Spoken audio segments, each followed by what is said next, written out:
রাত 11টা ছুঁই ছুঁই। রাজশাহী স্টেশনে বসে আছি। চাকরি সূত্রে ঢাকা যাচ্ছি। 2 দিনের ছুটি নিয়ে বাড়িতে আসছিলাম। অনেক বড় একটা আশা নিয়ে নিজ গ্রামে এসেছি, আর এখন খালি হাতে ফিরে যাচ্ছি। যেটা হারিয়ে ফেলেছি সেটা বলতে আমার খুব লজ্জা হচ্ছে। আমার মা তার ছোট ভাইয়ের কাছ থেকে অনেক বছর আগে 20,000 টাকা নিয়েছিল। তার বিনিময়ে মামা আমাদের একটা জমি দখলে নেয়। অভাবের কারণে টাকাটা পরিশোধ করতে পারিনি, তাই আর জমি ছাড়ানো হলো না। এক সময় মা চলে গেল। ওনার চিকিৎসা করতে আমাদের বাড়িটা বিক্রি করা হয়। জমি বলতে মামা যতটুকু নিয়েছে ওইটুকু থাকে। মাঝখানে অনেকটা বছর পার হওয়ার পর আসছিলাম 20,000 টাকা নিয়ে। জমিটা ছাড়িয়ে নিয়ে নিজ গ্রামে থাকবো, কিন্তু মামা দিতে নারাজ। আমিও আর জোর করিনি, হাসি মুখে চলে আসি। আমার যেহেতু কোনো সাপোর্ট নেই, তাই মামার সাথে যুদ্ধ ঘোষণা করা বৃথা। এখন স্টেশনে বসে ভাবছি, ঢাকায় গিয়ে সে একই কাজ করতে হবে। সেই পিয়নের চাকরি, তাতে কিছু বেতন, খাওয়া খরচা চলে। একা মানুষ, খরচ কম হওয়ায় কিছু টাকা জমাতে পেরেছি। আর সেইটা নিয়ে বুকে আশাও বেঁধেছিলাম যে গ্রামে থাকবো। সেটা তো আর হলো না। এক বস্তা হতাশা নিয়ে শহরে জীবনে ফিরেছি। আর চাকরির কথা কি বলবো, এইচএসসি সার্টিফিকেট আছে, আর এদিকে কিছুদিন ডিগ্রিও পড়েছিলাম। তারপর পারিবারিক অভাবের কারণে লেখাপড়ার দরজা সেখানেই বন্ধ। তবে একটা পড়া এখনো চালু রয়েছে, সেটা হলো মানুষকে পড়া, মানুষকে বোঝা। এই সাবজেক্ট পাসমার্ক তোলায় বেশ কঠিন। বিচিত্র রকম মানুষ সব এই পৃথিবীতে, যাদের চেনা খুবই দুষ্কর। আমি কথাগুলো ভাবছিলাম আমার সামনে বসে থাকা কিছু মানুষের দিকে তাকিয়ে। তারা অনেকটা দূরে ছিল, তাই তাদের চেহারা আবছা দেখছিলাম। আর তখনই খেয়াল করলাম কেউ একজন আমার দিকে এগিয়ে আসছে। আবছা আবছা ভাবেই মনে হচ্ছিল ইয়াং কোনো মেয়ে। মেয়েটা এসে আমার সামনে দাঁড়ালো। এবার আমার চোখের আবছা ভাবটা ছাড়লো। আমি এক পলক মেয়েটাকে দেখে নিলাম। বাহ, মেয়েটা তো বেশ সুন্দরী। শুধু সুন্দরী বললে কম হবে, একটু বেশি সুন্দরী। তবে তার আধুনিক ড্রেসের সাথে তার সৌন্দর্যের কোনো ম্যাচ করছে না। আমি আবার ভাবনাতে চলে গেলাম। হঠাৎ এই এই কি সমস্যা আপনার? ভাবনা থেকে বেরিয়ে এসে স্বাভাবিকভাবেই বললাম, কোনো সমস্যা নেই তো। আমার দিকে এভাবে তাকিয়েছিলেন যে, পছন্দ হয়েছে? প্রশ্ন শুনে তো গলা শুকিয়ে কাঠ হয়ে গেছে। একে তো মেয়ে, তার উপর এত সুন্দরী মেয়ে, আর অদ্ভুত প্রশ্ন। আমি আমতা আমতা করে বলেই ফেললাম, না না। পছন্দ হয়নি তো তাকিয়েছিলেন কেন? আমার ফেসটা হয়তো ওই দিকে ছিল, কিন্তু দৃষ্টি অন্যদিকে দিয়েছিলাম। একা মুখের উপর বলে পছন্দ হয়নি। কি নাম আপনার? শুভ। আমি ইরা। আর আপনাকে চেনা চেনা লাগছে, তাই নামটা জিজ্ঞেস করলাম। ও, তারপরে ইরা নামের মেয়েটা আমাকে অবাক করে দিয়ে আমার কাজের স্থান, মানে আমি যে কোম্পানিতে পিয়ন হিসেবে চাকরি করি, তার কথা বলল। আপনি কি মিতালি অফিসের পিয়ন? জি জি। ও, আমার বাবা ওই কোম্পানির মালিক, আর আমার বাবার অফিসেই চাকরি করে। বাবার অফিসে আমি অনেক যাই। আপনি তো চা কফি এনে দেন। আমি আপনাকে চিনেছি, আপনি আমাকে চিনতে পারেননি কেন? আমি আপনার দিকে তাকাইনি, আর আমি মেয়েদের দিকে কম তাকাই। ওরে সাধু, শোনেন, আপনি তাকান, তবে বেশি ভাবনায় থাকেন। তবে আমাকে কখনো খেয়াল করেননি। জি, এটাও হতে পারে। আমিও হিতাহিত জ্ঞান বুদ্ধি হারিয়ে ফেলেছি। তোকে আপনি করে বলছি কেন? তুই তো পিয়ন। আচ্ছা শোন, জি ম্যাম বলে। তুই তো সাধারণ বগিতে যাবি, জি ম্যাম। আমি কেবিনে যাব। তুই আমার ব্যাগ দুটো একটু উঠাই দিবি, তারপর তোর আসনে গিয়ে বসবি, ঠিক আছে? জি ম্যাম, ঠিক আছে। রাগ করিস না, কুলি পাচ্ছি না। আর তোকে পেয়েছি, হার কাকে লাগে, চেনা মানুষ তো। জি ম্যাম। এত জিম্যাম জিম্যাম করিস কেন? জি না, হ্যাঁ ম্যাম, ঠিক আছে, আমি ব্যাগ উঠাই দিব। ওকে ওকে। মালিকের মেয়ে, যথেষ্ট সম্মান দিতে হবে। আর যা বলবে সেটা তো করতেই হবে, না হলে আমার চাকরি তখনই গায়েব। এসব ভেবে লাভ নেই, আর ভাবনাতে হারিয়ে গেলে চলবে না, অ্যাক্টিভ থাকতে হবে। ট্রেন ঢাকা থেকে আসলো। 8 ঘন্টা পর ইঞ্জিন ঘুরিয়ে আবার ঢাকার উদ্দেশ্যে রওনা হবে। আমি ইরা ম্যামের ব্যাগ দুটো তার কেবিনে দিয়ে আসলাম। বকশিস স্বরূপ তিনি আমাকে 50 টাকা দিলেন। কোনো দ্বিধা না করে টাকাটা নিলাম, কারণ আমার আগে থেকে অভ্যাস আছে। টাকা নিয়ে চলে যাচ্ছিলাম, ইরা ম্যাম আবার ডাকলো। আর শোন শোন, জি ম্যাম বলেন। নামার সময় আবার তুই আসবি, ঠিক আছে? আচ্ছা। আবার ঘুমিয়ে যাস না কিন্তু। না ম্যাম, ঘুমাবো না। ওকে, যা। আমি আমার বগিতে গিয়ে উঠলাম। টিকিট সংগ্রহ করতে আমি অনেক দেরি করে ফেলেছি, তাই সিট হয়নি। পুরো রাস্তাটা দাঁড়িয়ে যেতে হবে। আশেপাশে তাকিয়ে দেখলাম অনেক সিট ফাঁকা। সামনের 2-1 স্টেশন পর এসব সিট আর ফাঁকা থাকবে না। তাই মনে মনে ঠিক করলাম সিটে বসবো না, দাঁড়িয়েই যাব। ট্রেন ছাড়লো, আমি দরজায় দাঁড়িয়ে আছি। ঠান্ডা হাওয়া আমার শরীরটাতে লাগছে। আমি ভাবনায় আবার ডুব দিলাম। ভাবতে লাগলাম পুরনো দিনের কথা। মাঝে মাঝে নিজের ভবিষ্যতের কথাও ভাবলাম। তাতে যা ফলাফল পেলাম সেটা শূন্য, কারণ ভেতরে খুব হতাশা কাজ করছিল।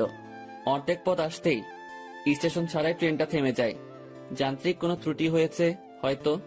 20 মিনিট পার হবার পর খবর পেলাম ভোরের আগে ট্রেন এখান থেকে এক চুলও নড়বে না।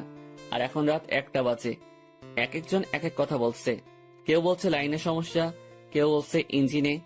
আমি ওইসব কথা থেকে কান ফিরিয়ে নিয়ে নিজের ভাবনাতে আবার মন দিলাম। হঠাৎই এই শুভ, পেছনে তাকিয়ে দেখি ম্যাম দাঁড়িয়ে। জি ম্যাম বলেন। তুই উঠ। ম্যাম কিছু লাগবে? না, আমি একটু ট্রেন থেকে নামবো। ম্যাম বাইরে নামা ঠিক হবে না। যে অন্ধকার, এর মধ্যে কি বিপদ লুকিয়ে আছে কে জানে। কিসের বিপদ? বাইরে সাপ বিচ্ছু অনেক কিছু থাকতে পারে। কিচ্ছু নেই, চল নিচে নামবো। এই হলো আড়ালের ঘরে দুলালি, মন যা চায় সেটাই করবে। ম্যামকে নিয়ে ট্রেন থেকে নামলাম। নেমে দেখি অনেকেই নিচে দাঁড়িয়ে আছে। কেউ বাসায় ফোন করে সমস্যার কথা বলছে, আবার কেউ সিগারেট টানছে। ম্যাম আমার সাথে কথা বলা শুরু করলো। দেখ, জায়গাটা অনেক সুন্দর, তাই না? অন্ধকারে তেমন কিছুই তো দেখা যাচ্ছে না। চোখ না, মন দিয়ে দেখতে হয়। তবে ম্যাম আকাশটা বেশ সুন্দর লাগছে, অনুজ্জ্বল তারাগুলো দেখা যাচ্ছে। আমি তো অনুজ্জ্বল অনেক কিছু দেখতে পারছি। কি ম্যাম? এই যে দেখ, একটা টি স্টল, চল যাই। এখন ওখানে গিয়ে কি হবে? চা খাবো, চল চল, বেশ মজা হবে।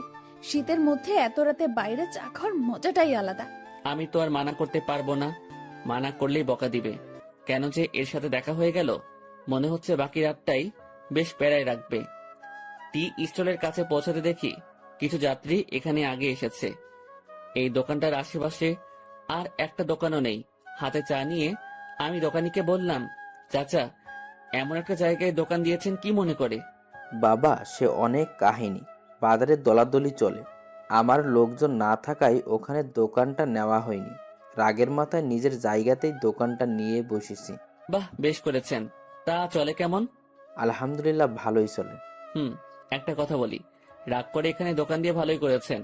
এর জন্য আপনার হাতে চা খেতে পারলাম। আরো কিছুক্ষণ কথা হলো, বিলটা আমি দেই। ম্যাম আর আমি চলে আসি। ওনার সাথে আড্ডা দিতে খুব ইচ্ছে করছে, কিন্তু মালিক পক্ষের লোক আগ বাড়িয়ে কথা বলাটা বেয়াদবি হবে। আমি কিছু বলছি না, চুপচাপ তার পেছন পেছন হাঁটছি। আমার চুপ থাকা দেখে ম্যাম হয়তো কিছু একটা ভাবছে। আমাকে বলল, কি রে, কথা বলতে পারিস না? দোকানের সাথে তো বেশ জমিয়ে কথা বললি, এখন চুপ কেন? ম্যাম কি বলবো? সেটা কি আমাকে বলে দিতে হবে? দোকানে কি তোকে কিছু বলেছিল? না। তো কিছু বল, সারা রাত তো এভাবে চুপ থাকতে পারবো না। আপনি রাজশাহীতে কোথায় আসছিলেন? আর বলিস না, আমার একটা বান্ধবীর বিয়ে হলো, বিয়েতে আসছিলাম। ও তুই বিয়ে করেছিস? না ম্যাম। কেন? কাকে বিয়ে করব? কাকে করবি মানে? দেশে কি মেয়ের অভাব পড়ছে? আসলে সেটা না, তো কি? আমার পরিবার নেই, আমার বিয়ে করা একটু সমস্যা। তো সমস্যার কি আছে? দেশে অনেক মেয়ে আছে যাদের পরিবার নেই, তাদের মধ্যে একজনকে বিয়ে করবি। ম্যাম ওইরকম হলে আমি করব না। কেন? সেটা না বলি। ওই সব বলতে হবে। মাথায় একটা দুষ্টু বুদ্ধি এলো। আমি বললাম, ম্যাম আপনার মতো সুন্দরী পেলে ভেবে দেখতে পারি। তোর ভাবা লাগবে না, আমার মতো কেউ তোর দিকে তাকাবেও না। সেটা আমার জন্যই ভালো। কেন? তাহলে আর বিয়ে করা লাগবে না। হইছে ভাই, থাম এবার। চল লাইনের ওই পাশটাই ঘুরে আসি। ইরা ম্যাম যেদিকে যাচ্ছে আমিও তার পেছন পেছন ছুটছি। একবার বললাম যে বাকি রাতটুকু ঘুমিয়ে নেন, তখন আমাকে ধমক দিয়ে বলল, সে কি আমার আদেশ মেনে চলবে? পরক্ষণেই ভাবলাম, তাই তো, সে আমার কথা মানবে কেন? সে তো মালিক পক্ষের লোক। লাইনের অন্য পাশটায় চলে আসলাম। এই পাশটায় ফাঁকা জায়গা নেই, কাছে একটা গ্রাম দেখা যাচ্ছে। আর লাইনের পাশ দিয়ে একটা রাস্তা গ্রামের ভেতরে চলে গেছে। চল রাস্তাটা দিয়ে গ্রামের ভেতর যাই। না ম্যাম, এত রাতে যাওয়া ঠিক হবে না। আমি কি বলছি তোকে? জি ম্যাম, চলেন। এই হলো মেয়ে মানুষ, ভালো মন্দ কিছুই বোঝে না। তারপর যদি এরকম ধনী ঘরের মেয়ে হয়, তাদের মাথার তার 2-1 কমই থাকে। এরা পুরো পৃথিবীকে নিজের মনে করে আর ভাবে সেই সব থেকে ক্ষমতাধর ব্যক্তি। দুজনে অনেকটা হাঁটলাম। এখন আমরা হাঁটছি গ্রামের ভেতরে। পুরো গ্রাম নিস্তব্ধ, কোথাও কোনো সারা শব্দ নেই, শুনশান পরিবেশ। ম্যাম মাঝে মাঝে আমার সাথে কথা বলছে। এক সময় আমরা ভালোই কথা বলতে শুরু করি। ম্যাম আমাকে বলল, তুই কি সারা জীবন এইভাবেই কাটাবি? জানি না জানিস না মানে? আমার ভাগ্যে কি আছে আমি কিভাবে বলবো। তাও সবার তো অনেক ফিউচার প্ল্যান থাকে, তোর নেই? না। অদ্ভুত। আচ্ছা ম্যাম, একটা জিনিস আমার কাছে খুব খারাপ লাগছে। কি? বললে রাগ করবেন না তো? না, বল। স্টেশনে যখন আপনাকে দেখলাম তখন একটা জিনিস খেয়াল করেছি।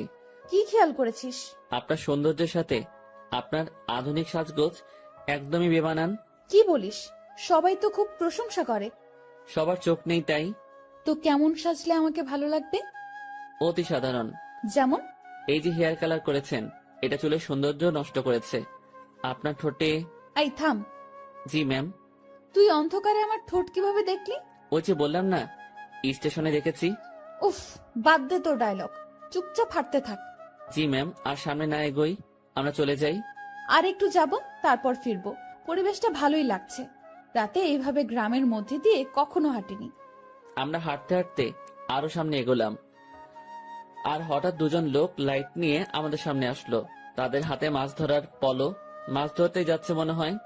এই তোমরা কারা? এই গ্রামে আগে কখনো দেখিনি তো। ভাই, আমরা আসলে ট্রেনে যান্ত্রিক ত্রুটির কারণে মাঝপথে দাঁড়িয়ে গেছে, আর ট্রেন থেকে নেমে আমরা একটু হাঁটতে আসছি। এই তোমরা থামো, সব বুঝে গেছি সব। চলো আমাদের সাথে। কোথায় যাব? কোনো কথা না, চলো। লোক দুটো আমাদেরকে একটা বাড়ির ভেতর নিয়ে আসলো। আমি মনে মনে আল্লাহ আল্লাহ করছি, কি যে হবে। গ্রামের মানুষ এসব কিছুতে বেশ সিরিয়াস। রাত করে মেয়ে নিয়ে বাইরে দেখলে উল্টাপাল্টা ভাববে। আমাদের বেলায় ঠিক তাই হয়েছে। এরা শুধু আমার দিকে তাকিয়ে বারবার দেখছিল। আমিও মনে মনে বলছি, দেখেন কেমন লাগে। একজন বাড়ির গিন্নিকে ডাকা শুরু করলো। বুঝলাম এটা তার নিজের বাড়ি। লোকটির বয়সে আমাদের তাকিয়ে বলল, এরা কারা? ওরা বাড়ি থেকে পালায় আসছে, ওদের তুমি ঘরে নিয়ে যাও, আমি হুজুরের ডাইকা নিয়ে আসি। ভাই ভাই, হুজুরে ডেকে কি করবেন? বিয়া করায় দেবো তোমাদের। ভাই ভাই শোনেন, উনি আমার কিছু না, আমরা পালাই আসিনি। উল্টাপাল্টা কথা কইও না, চুপ থাকো। একটা মায়া তোমার সাথে এত রাতে ঘুরে, এর মানে কি আমরা বুঝি না? ভাই ভাই এমন কইরেন না। চান মিয়া, তুমি ওদের ঘরে নিয়ে যাও। আর বউ, আমি যাইতেছি হুজুরের ডাকতে। আমাদের কাছে একজনকে রেখে লোকটি অন্ধকারে হাওয়া হয়ে গেল। কিছু একটা ঘটতে চলছে। আমি ইরার দিকে তাকালাম, দেখি সে আমার দিকে তাকিয়ে আছে। মুখটা কাঁচুমাচু করে রেখেছে সে। দুজনে কথাও বলতে পারছি না। সময় যাচ্ছে আর লোকজন বাড়তে শুরু করে। আমাদের দুজনকে দুই রুমে রাখা হয়েছে। আমি শুধু আল্লাহ আল্লাহ করছি। ওইদিকে ইরার কি অবস্থা হয়েছে আমি জানি না। কিছু সময় পর হুজুর আসলো। আমি তাকেও বুঝালাম। স্বস্তির কথা হলো সে বুঝেছে। কঠিন একটা সমস্যা থেকে বাঁচলাম। হুজুরটা আমাদের লাইন পর্যন্ত এগিয়ে দিল। তারপর ওয়াও, কি দারুণ অভিজ্ঞতা। ধুর, চুপ করেন তো, এখনই তো একটা ইয়ে হয়ে যেত। ইয়ে মানে কি? আরে বড় বাচ্চা বেঁচে গেছেন। তা তো জানি, তবে দারুণ লাগছে। আপনি থাকেন, যেখানে ইচ্ছা যান, আমাকে ডাকবেন না। আমি ট্রেনে উঠলাম। ওনার সাথে সাথে আর দেখা করলাম না। ফজরের আজান হলো, তার কিছুক্ষণ পর আমাদের ট্রেন আবার যাত্রা শুরু করলো। আমি ঠিক আমার আগের জায়গাটায় দাঁড়িয়ে আছি। ইরা ম্যাম আবার আসলো। তুই ভালোই বদমাইশ তো। কি কি করছি আমি? তুই আমার উপর ছাড়ি দিস, আমার উপর রাগ দেখাস। তো কি করব? আপনার মাথায় কি ব্রেন নামক জিনিসটা আছে? থাকলেও তো মনে হয় কাজ হবে না। এরকম ছেলে মানুষই করেন, কি জন্য বড় হয়েছেন বোঝেন না কিছু। ম্যাম আমার দিকে হা করে তাকিয়ে আছে। আমি জানি কথাটা বলার পর আমার চাকরি থাকবে না। আপনার বাবাকে কিছু বলতে হবে না, আমি অফিস যাব না। ম্যাম কিছুক্ষণ চুপ থেকে বলল, আমি তোকে চাকরি দেইনি, তোর চাকরি আমি কাটবো কেন? এই যে আমাকে বকা দিলি, মনে রাখিস, এর শোধ আমি তুলবো। ইরা রাগ দেখিয়ে তার কেবিনে চলে গেল। ম্যাম যে থ্রেটটা দিল আমার একটু ভয় লাগলো না। ওনার কথা শুনে মনে হলো কোনো বাচ্চা আমাকে থ্রেট দিয়েছে। ওনার কণ্ঠটা সত্যি অসাধারণ। শুনলে মনে হয় বারবার শুনি। না, আমি আবার ভাবনাতে হারিয়ে যাচ্ছি কেন। যাই, ওনার কেবিনে গিয়ে সরি বলে আসি। না হলে আমার কি করে বসবে আল্লাহ জানে। আমি তার কেবিনের ভিতর ঢুকবো, তখনই কারোর সাথে ধাক্কা লাগলো। তাকিয়ে দেখি ম্যাম। উনি হয়তো বাইরে আসছিলেন। এটা কি হলো? সরি ম্যাম, বুঝতে পারিনি। তুই আমার কেবিনে কি জন্য? সরি বলতে আসছি। সরি বললে তো কাজ হবে না, আমি তোকে মাফ করব না। কিছুক্ষণ তর্ক হলো। আমি তাকে বললাম, আমার উপর কেউ রাগ করে থাকুক সেটা আমি চাই না। আপনার মন যা চায় তাই করেন। কথাটা বলতেই ম্যাম আমাকে অবাক করে আমার গালে দুটো চড় বসিয়ে দিল। এখন বুঝতে পারলাম ম্যাম বেশ রেগে গিয়েছিল আমার উপর। চটা না খেলে হয়তো বুঝতে পারতাম না। আমি তো ভেবেছিলাম অন্য কোনো শাস্তি দিবে হয়তো। চর মারার পর ম্যাম আরো বলল, তুই আমার বেস্ট ফ্রেন্ড হবি? এমন থাপ্পড় খাওয়ার পর এরকম প্রস্তাব পাবো ভাবতেও পারিনি। মনে মনে ভাবছি, আমি তার সাথে কেন বন্ধুত্ব করতে যাব? তার চালচলন আর আমার চালচলন রাত দিন তফাৎ। কিন্তু কথাটা তাকে মুখের উপর মানা করতে পারবো না, যদি আবার কয়েকটা থাপ্পড় দিয়ে দেয়। ভয় ভয় বললাম, হব। গুড, তুই এখন যা। না, শোন শোন, তোর কন্ট্যাক্ট নাম্বারটা দিয়ে যা, আমি কল করে তোকে ডেকে নেব যে কোনো সময়। ম্যামকে মোবাইল নাম্বারটা দিয়ে আগের জায়গায় ফিরে আসলাম। 8টায় আমাদের গন্তব্যে পৌঁছে গেলাম। ইরা ম্যামের কথা অনুযায়ী তার ব্যাগগুলো নামিয়ে দিলাম। এখন উনি আর আমি স্টেশনের বাইরের রাস্তায় দাঁড়িয়ে আছি। বাসা থেকে ওনার জন্য গাড়ি পাঠানো হয়েছে। গাড়ি জ্যামে পড়েছে, তাই অনেক লেট হচ্ছে। আমার পেটের অবস্থা খারাপ, রাতে কিছু খাওয়া হয়নি, আবার অনেকটা বেলা হয়েছে, পেটে এখনো কিছু পড়েনি। ম্যামের সামনে কিছু বলারও সাহস পাচ্ছি না। কিছু সময় পর উনি আমাকে বললেন, তোর কি ক্ষুধা লাগছে? জি অনেক। তো খেয়ে আয়। আচ্ছা আপনি দাঁড়ান, আমি যাবো আর আসবো। আমি একটা দোকানে গিয়ে চা বিস্কিটের সাথে কয়েকটা কলা খেয়ে নিলাম। দোকানদারকে টাকা দিতে যাব, তখন মনে হলো ম্যামও তো কিছু খাইনি, ওনাকে খাওয়ার কথা বলা উচিত ছিল। ভুলটা যেহেতু করেই ফেলেছি, তাই ওনার জন্য কিছু নিয়ে গেলাম। আমি কাছে গিয়ে তার দিকে খাবারগুলো এগিয়ে দিলাম। আমার দিকে উনি ভ্রু কুঁচকে তাকালো। এগুলো আমাকে কেন দিচ্ছিস? খেয়ে নিন, আপনি তো রাতে কিছু খাননি। তুই কি ভাবিস আমাকে? আমি সকাল সকাল রাস্তায় দাঁড়িয়ে এসব খাবো? এগুলো তোদের মতো লোকজন খাবে। সরি ম্যাম, বুঝতে পারিনি। খাবারগুলো নিজের ব্যাগে ভরে নিলাম, নিজে বাসায় গিয়ে খাবো। ঘন্টাখানেক পর গাড়ি আসলো। ম্যামকে উঠিয়ে দিয়ে আমি আমার বাসায় চলে গেলাম। আমার হাতে শুধু আজকের দিনটাই ছুটি আছে, আগামীকাল থেকে ডিউটি। বাসায় এসে সব ঠিকঠাক করে নিলাম।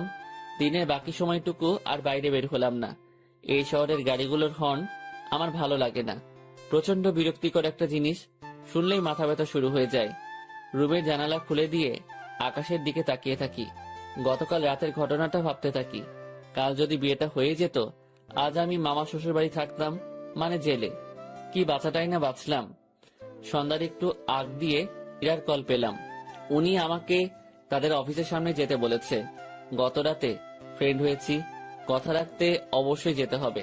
কথাই আছে, ফ্রেন্ডের কাছে কোনো বাহানা চলে না। আমিও তাই কোনো বাহানা বা ব্যস্ততা দেখালাম না।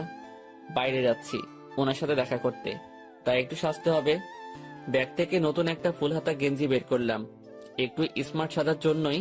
সুন্দরীদের সামনে তো আর এমনি এমনি যাওয়া যায় না। এই প্রথম কাউকে উদ্দেশ্য করে সাজগোজ করছি। মনের মধ্যে কেমন যেন খটকা লাগছিল। এখন খটকা দেখার সময় নেই। চটপট রেডি হয়ে আমার অফিসের সামনে গেলাম। ম্যামকে গিয়ে ঠিক সেখানে পেলাম।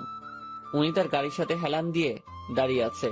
আমি তার সামনে গিয়ে ম্যামকে ডেকে সালাম দিলাম। উনি উত্তর দিলেন আর সাথে সাথে বললেন, গাড়ির পেছনে বসে যা। কোথায় যাবেন? আমার বন্ধুদের সাথে তোর পরিচয় করিয়ে দেব, সেখানেই নিয়ে যাচ্ছি। আমি আর কিছু বললাম না, তার গাড়ির পেছনে চেপে বসলাম। আধ ঘন্টা পর একটা রেস্টুরেন্টের সামনে গিয়ে ম্যাম গাড়ি থামালো। তারপর আমাকে নিয়ে রেস্টুরেন্টে ঢুকলো। আমি তার পিছু পিছু গেলাম। উনি একটা জায়গায় গিয়ে থামলো আর কিছু ছেলেমেয়ের সাথে গিয়ে কথা বলা শুরু করলো। বুঝতে পারলাম এরাই তার ফ্রেন্ড। এবার ম্যাম আমার দিকে তাকিয়ে বলল, বন্ধুরা, তোমাদের জন্য একটা গিফট এনেছি। কি রে দোস্ত, কে এটা? আর বলিস না, এই প্রাণীকে রাজশাহীতে পেয়েছি। এই পাগলার সাথে কিছুক্ষণ কথা বলেছি, তারপর বেস্ট ফ্রেন্ড হওয়ার প্রস্তাব দিয়েছি। দুঃখের বিষয় হলো পাগলা আমার কথা বিশ্বাস করে হ্যাঁ বলে দিয়েছে। তোরা বলতো, এর মতো খ্যাত মানে কি বলবো, এরকম একটা মানুষ আমার ফ্রেন্ড। অসম্ভব। দেখ ভাই, আমার ফ্রেন্ডদের সাথে পরিচয় করিয়ে দিতেই তোকে এখানে নিয়ে আসছি। ইরা একে একে তার বন্ধুদের সাথে পরিচয় করিয়ে দিল। সবাই বনেদি ঘরের ছেলে মেয়ে। ট্রেনের কথা মনে পড়তেই লজ্জায় ঘেমে যাচ্ছি। এখন মান সম্মান যা যাওয়ার তা তো গেছে, বাকিটুকু নিয়ে এখান থেকে কেটে পড়তে পারলেই হলো। কিছুক্ষণ পর সেটাও থাকলো না। আমার পোশাক আর চেহারা নিয়ে তারা উপহাস করতে শুরু করলো। একটা ছেলে এগিয়ে এসে বলল, ভাইয়া এটা গেঞ্জি নাকি তেনা? কোথা থেকে কিনেছো ভাইয়া? নাকি কারো পড়ে থাকা জিনিস কুড়িয়ে নিয়েছো? না ভাই, সত্যি কিনেছি। ওমা, তাই? হুম। দেখ, ছেলেটা মাথায় তেল দিয়ে আসছে। সবাই হেসে উঠলো। সত্যি কথা বলতে আমি তেল দেইনি, ওরা পচানি দেওয়ার জন্যই বলছে। ভাবছি এখানে আর থাকা ঠিক হবে না। ম্যামকে বললাম, ম্যাম আমি এখন যাই।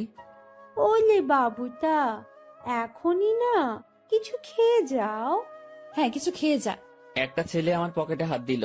আমার দুর্ভাগ্য যে পকেট থেকে সে 20,000 টাকা নিয়ে এসেছি, ব্যাগে রেখে আসবো মনে ছিল না। ছেলেটা আমার পকেট থেকে টাকাটা দেখে একটু অবাক হয়ে বলল, কি রে, তোর কাছে এত টাকা কুড়িয়ে পেয়েছিস কোথায়? যাই হোক, আমাদের কিছু খাওয়া। আমি আর কি মানা করব, মান সম্মান একটু বজায় রাখতে হ্যাঁ বললাম। তাতেই ওরা সুযোগ পেয়ে গেল, নানা রকম দামি খাবার অর্ডার করলো, যেগুলো আমি চোখে দেখা তো দূরের কথা, নামও শুনিনি। ওরা সবাই খাচ্ছে, আমি দাঁড়িয়ে আছি। একজন খেতে বলেছিল, কিন্তু আমি মানা করেছি আর বলেছি খেয়ে আসছি, আমার পেট ভরা। খাওয়া শেষে বিল তো 20,000-এর উপরে এলো। আমার মাথায় ঢুকলো না 7-8 জন মিলে 20,000 টাকা কিভাবে খায়, যেটা জোগাড় করতে আমার বছরখানেক সময় লেগেছিল। খারাপ ভালো দু ধরনের মজাই পাচ্ছিলাম। কম খাবারে এত বিল, আর আমার পকেটে টাকা গায়েব। ম্যাম আমি এখন যাই। হ্যাঁ যাবি, তার আগে একটা কথা বলি, কখনো এরকম মফিজ মার্কা কাজ করবি না। এত সহজে কোনো বন্ধুত্ব পাওয়া যায় নাকি? জীবনে কোনো কিছুই সহজভাবে নিবি না। জি ম্যাম। যা তাহলে। আমি বাইরে এসে দাঁড়ালাম। পকেটে টাকা নেই, বাসায় যাব টাকা লাগবে। মনে মনে ঠিক করলাম ম্যামের কাছ থেকে কিছু টাকা চেয়ে নিব, না হলে এই পথ যেতে যেতে মধ্যরাত হয়ে যাবে। কাল সকালে আবার অফিসে যেতে হবে। অনেকটা সময় পার হওয়ার পর ম্যাম আর তার বন্ধুরা বের হলো। আমি ম্যামকে ডাকায় সে বাকিগুলোকে বিদায় দিয়ে আমার দিকে আসলো। কি হয়েছে, এখনো যাসনি কেন? ম্যাম আমাকে কিছু টাকা। পুরোটা বলার আগেই একটা থাপ্পড় বসিয়ে দিল। আমি আবার বললাম, গাড়ির ভাড়া টাকাটা চাইছিলাম, পকেটে কোনো টাকা নেই, যেতে অনেক সময় লাগবে, কাল থেকে আবার অফিস আছে। তোর জন্য কি আমি টাকা নিয়ে দাঁড়িয়ে আছি, ফকিন্নির বাচ্চা? কথাটা সত্যি বুকের মাঝখানে গিয়ে লাগলো। আমি আর কথা বাড়ালাম না, ওনার দিকে একবার তাকিয়েই হাঁটা শুরু করলাম। সেই জায়গা থেকে বাসায় যাওয়ার পুরোটা সময় শুধু রেস্টুরেন্টের ভেতরের অপমানের কথা মনে হয়েছে। আজকাল মানুষগুলো কেমন হয়েছে, আরেকজনের আর্থিক অবস্থা না বুঝে তার টাকা খসানোর জন্য উঠে পড়ে লাগে। টাকাগুলোর জন্য খুব মায়া হচ্ছে। ওদের কাছে হয়তো সামান্য টাকা, কিন্তু আমার কাছে পাহাড় পরিমাণ। মধ্যরাতে বাসায় ফিরলাম, কিছু শুকনা খাবার খেয়ে শুয়ে পড়লাম। শুয়ে আর কিছু ভাবলাম না, ঘুমানোর চেষ্টা করলাম, কারণ কাল অফিস যেতে হবে। পরদিন সকালবেলা উঠতে আর দেরি করলাম না, ফোনে অ্যালার্ম দেওয়াই ছিল। সময় মতো উঠে হাতের কাজগুলো সেরে নিলাম, তারপর খেয়ে অফিসের উদ্দেশ্যে রওনা হলাম। অফিসে যাওয়ার পর যে সমস্যায় পড়লাম সেটা আমি কখনো চিন্তাও করিনি। যেখানে স্যার মানে ইরার বাবা বসে থাকার কথা, সেখানে ইরা বসে আছে। ওই চেয়ারটাতে ইরা বসা মানে আজকের দিনটা পুরো শেষ। আমি রুমে ঢুকে তাকে সালাম করে বেরিয়ে আসলাম। কিছুক্ষণ পর উনি নক করলেন। আমি ভেতরে গিয়ে বললাম, জি ম্যাম বলুন। 4 নম্বর টেবিলে রাসিফ সাহেব অফিসে আসেনি, তুই একটু খোঁজ নিয়ে দেখ। জি ম্যাম। আমি ফোন করে জানলাম উনি রাস্তায় আছেন। আমি ম্যামকে সেটা জানিয়ে দিয়ে বাইরে বসে আছি। সেই মুহূর্তে জেনারেল ম্যানেজার আমাকে ডাকলেন কফি এনে দিতে। আমি কফি নিয়ে তার রুমে গেলাম। কফির কাপটা হাতে নিয়ে দেখলেন এবং ফেলে দিলেন। কি হয়েছে এটা বলার সাথে সাথে উনি আমাকে চর বসিয়ে দেন আর বলেন, কফির উপর মরা মাছি পড়ে আছে, দেখিস না? সরি স্যার, দেখতে পাইনি। উনি আমার কলার ধরলেন। আমি যদি এটা খেয়ে ফেলতাম, তারপর যদি অসুখ করতো, তুই কি করতিস তখন? স্যার মাফ করে দেন, দেখতে পাইনি। উনি অনেক বাজে বাজে বকা দিচ্ছিলেন। অফিসের মধ্যে একটা শোরগোল বেঁধে গেল। ইরা ম্যাম তার কেবিন থেকে উঠে আসলেন। সবাই মিলে দোষটা আমাকে দিচ্ছিল। এখন ভয় লাগছে যে ম্যাম চটটা মেরে হয়তো বিদায় করে দিবেন। তারপর ম্যাম সবকিছু শুনলেন, আমার থেকেও আর ম্যানেজারের থেকেও। সব শোনার পর যা করলেন দেখে তো আমি হতবাক। পরপর 2টা চর বসিয়ে দিলেন ম্যানেজারের গালে। আমি কিছু বলার আগেই এখান থেকে বের হবেন। আর হ্যাঁ, বাকি সবাইকে বলছি, এটা নিয়ে কোনো কথা হবে না। সমস্যা হয়েছে, সমাধান করেছি। সমালোচনা করে ভালো জিনিস খারাপ বানাবে তো পাবলিক। বুঝবা, কত ধানে কত চাল। যার যার কাজে যাও, অনেক সময় নষ্ট হয়েছে। কিছুক্ষণ ঝড়ের পর অফিস স্বাভাবিক, আগের মতো কাজ চলছে। কিভাবে সব সামলে নিলাম। হুটহাট ম্যানেজার শেফট, সাথে 2টা থাপ্পড়। বিচারটা যাই করুক, তাহলে আমার সাথে অমন করলো কেন? ভাবতে ভাবতে কোনো উত্তরই খুঁজে পেলাম না। লাঞ্চের সময় আমি বাসা থেকে রুটি নিয়ে আসছি। 2-1জনকে পানি এনে দিয়ে আমি খাওয়ার জন্য বসবো। তখন ম্যাম ডাকলো। মনে মনে ভাবছি খাওয়াটাও কপালে নেই। মুখ ভার করেই ম্যামের রুমে ঢুকলাম। জি ম্যাম, কিছু বলবেন? তুই খাবার খেয়েছিস? জি না। বাসার থেকে খাবার নিয়ে আসছিস নাকি বাইরে গিয়ে খাবি? বাসা থেকে এনেছি। যা, খাবার নিয়ে আমার রুমে আয়। ম্যাম, বুঝিনি। আরে হারামি, খাবার নিয়ে আমার রুমে আয়। কথাটা শুনেই ভাবছিলাম আমি ঠিক শুনছি তো। ভাবনাতে আর ডুব দিলাম না। দেরি না করে খাবার নিয়ে আবার রুমে ঢুকলাম। ম্যাম তো দেখি দামি দামি খাবার সব টেবিলে সাজাচ্ছেন।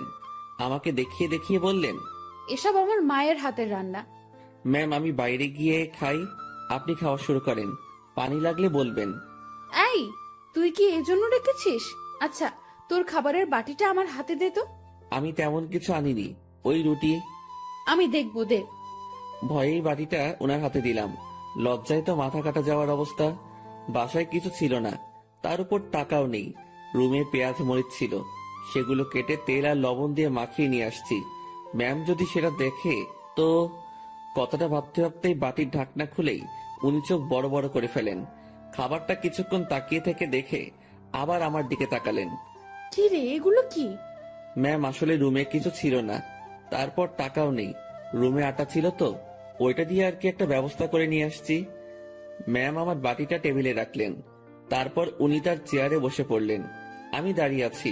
উনি একবার আমার দিকে তাকাচ্ছেন, আর একবার আমার খাবারের দিকে তাকাচ্ছেন। আমি ওনার সামনে এখন লজ্জাতে ইমিটিমিটি হাসতেছি। উনি কিছু সময় চুপ থাকার পর মুখ খুললেন। এই যে, এই খাবারগুলো তোর। ওনার খাবার আমার দিকে এগিয়ে দিলেন। আমি টেবিলের কাছে গিয়ে হাত দিয়ে নিজের বাটিটা নিয়ে বললাম, আমি যেটা এনেছি সেটা না খেলে আমার পেট ভরবে না, আর আপনার খাবার খেলে আমার পেট খারাপ হতে পারে। এত ভালো জিনিস কখনো খাওয়া হয়নি তো, পেট খাবারটা সহ্য করতে নাও পারে। গতকালের রাতটা একটু দেখিয়ে রুম থেকে বেরিয়ে আসলাম। নিজের খাবার খেয়ে আমার কাজে মনোযোগ। কার কি লাগছে, কে কি চাচ্ছে, সব দেখাশোনা করছি। দুপুরের পর ম্যাম আমাকে আর ডাকেননি। বুঝতে পারলাম তিনিও কিছুটা বুঝতে পেরেছেন আমার কষ্টটা। রাতে অফিস শেষ করে বাসায় ফিরলাম। পাশের বাসার পরিচিত একজনের কাছ থেকে টাকা ধার নিয়ে মাছ কিনে নিয়ে এসে রান্না বসিয়ে দিলাম। তখন রাত প্রায় 10টার কাছাকাছি। চুলোয় রান্না বসাবে সেই সময় ফোন আসলো। ম্যাম ফোন করেছে, নাম্বারটা সেভ করে রেখেছি। ধরবো কি ধরবো না এমন করতে করতে রিসিভ করে সালাম দিলাম। উনি উত্তর দিয়ে বললেন, কি করিস? এই তো ম্যাম, কিছু না। এখন শোন, জি ম্যাম, বলেন। দুপুরে আমার মুখের উপর কথা বলে আমাকে লজ্জা দিয়ে তোর খাবার নিয়ে চলে গেলি, ভয় করলো না? আমি চুপ হয়ে গেলাম। কি বলবো উত্তরে বুঝতে পারছি না। কি রে, কথা বলছিস না কি জন্য? ম্যাম, অফিসের কোনো কথা হলে বলেন। তুই আমার কথা ঘুরিয়ে নিস। আমি যা বলছি তার উত্তর দে। জি ম্যাম, বলেন। ওভাবে খাবার নিয়ে চলে গেলি কেন? আপনার খাবার খেয়ে আমার ক্ষুধা মিটত না। তাই না? জি। আমি বুঝতে পেরেছি, তুই আমার উপর রাগ দেখাচ্ছিস। সুযোগ ভালোই কাজে লাগাচ্ছিস। এখানে কিসের সুযোগ ম্যাম? আপনি আমাকে এখন মানা করে দিলে আমার সাথে তো আপনার এখনই কোনো অফিসিয়াল সম্পর্ক থাকবে না। ক্ষমতা আপনার হাতে, সুযোগ আপনার হাতেই। চুপচাপ রান্না শেষ করে খেয়ে আমাকে কল দিবি। ম্যাম, অফিসের কোনো বিষয়ে কথা বলবেন? না। তাহলে ফোন দিয়েন না, আমিও দিব না। তোর 24 ঘন্টাই ডিউটি। আমি ফোন দেওয়ার পর সময়টুকু অফিসিয়াল, ওকে? তাহলে বেতন বাড়িয়ে দিয়েন। ঠিক আছে, দিব। ঠিক আছে, দিব। তুই অবশ্যই ফোন করবি। আর হ্যাঁ, কাল অফিসে আসার সময় দুপুরের খাবার আনবি না। কেন ম্যাম? অফিসে না খেয়ে কাজ করতে হবে? তোর জন্য আমি খাবার নিয়ে যাব। ম্যাম, ওসব খাবার টাবার বাদ দিন, আমি আমার খাবারে সন্তুষ্ট। তুই যদি কাল অফিসে তোর রান্না করা কিছু নিয়ে আসিস তো মনে রাখবি, তোকে শুধু অফিস থেকে না, দুনিয়া থেকেই বিদায় করে দিব। আমি কিছু বলতে যাব তখনই ম্যাম ফোনটা রেখে দিল। তুই যদি কাল অফিসে তোর রান্না করা কিছু নিয়ে আসিস তো মনে রাখবি, তোকে শুধু অফিস থেকে না, দুনিয়া থেকেই বিদায় করে দিব। আমি কিছু বলতে যাব তখনই ম্যাম ফোনটা রেখে দিল। মনে মনে ভাবছি, এত আদিক্ষেতা দেখানোর কি আছে? আমি তার অফিসের সামনে একজন পিয়ন, আর এমন ব্যবহার করছে। মনে হয় না, ছি ছি ছি, কি সব কথা ভাবছি আমি। পরদিন সকাল সকাল উঠে আর রান্না করলাম না। সকালে নাস্তাটা বাইরে করেই অফিসে রওনা হলাম। অফিসে গিয়ে দেখি ম্যাম আগে এসেছেন। প্রতিদিনের মতো হাজিরা দিলাম। উনি আমাকে দেখে তেমন কিছু বললেন না। দুপুর পর্যন্ত স্বাভাবিকভাবেই কাজ করলাম। দুপুরের খাবার সময় ম্যাম তার রুমে ডাকে। আমি জানি উনি আমার জন্য খাবার নিয়ে আসছে। খুব লজ্জা লাগছিল। রুমের একপাশে খাবার খাওয়ার জন্য সুন্দর একটা ব্যবস্থা ছিল। ম্যাম আমাকে ওখানটায় বসতে বলে, আর আমার সামনাসামনি উনিও বসে যান। উনি একটা প্লেটে খাবার নিয়ে আমাকে দেয়, আরেকটা উনি নেন। আমি প্লেটে হাত দিতে পারছিলাম না, খুব ভয় কাজ করছিল। এত বড় একজন মানুষের সামনে খাবার খাওয়া চারটিখানি কথা না, তার উপর সামনে এত সুন্দরী মেয়ে বসা। ম্যাম আমার দিকে খেয়াল করে বলল, তুই হাত দিয়ে খাবি না খাওয়াই দিব? জি না ম্যাম। একটা কথা, কি? আমি খাবার বাইরে নিয়ে গিয়ে খাই। এখানে খাইতে তোর সমস্যা কোথায়? ম্যাম সত্যি বলতে ভয় করছে। কি ভয়? আরে ভয় কি জন্য পাচ্ছিস? আপনার সামনে এভাবে খাওয়া। তো কি হয়েছে, খা। ম্যাম বাইরে যাই। শুভ, আমি এক কথা 100 বার বলতে পারবো না। আমি আর কথা বাড়ালাম না, ভয়ে ভয়ে খাওয়া শেষ করলাম। ম্যাম ছোট বাচ্চাদের মতো খাচ্ছিলেন, দেখতে বেশ মজাই লাগছিল। ম্যাম খাওয়ার দৃশ্যটা দেখতে গিয়ে তার চোখে চোখ পড়ে যায়। আমার বুকটা তখন ভয়ে ধুপ করে উঠেছিল। ইশারায় বলেছিলেন, কি হয়েছে? আমি মাথা নাড়িয়ে মানা করে বলি, কিছু না। খাওয়া শেষে, তুই বাসায় যা, তোর ছুটি। জি ম্যাম। কেন? আমি দিয়েছি তাই। বাসায় তো কোনো কাজ নেই আমার। এত কথা বলতে তোকে কে বলেছে? যা, সোজা বাসায় যাবি, কোথাও যেন দেরি না হয়। আমার ছুটিতে বাকি সবাই একটু অবাক হলো।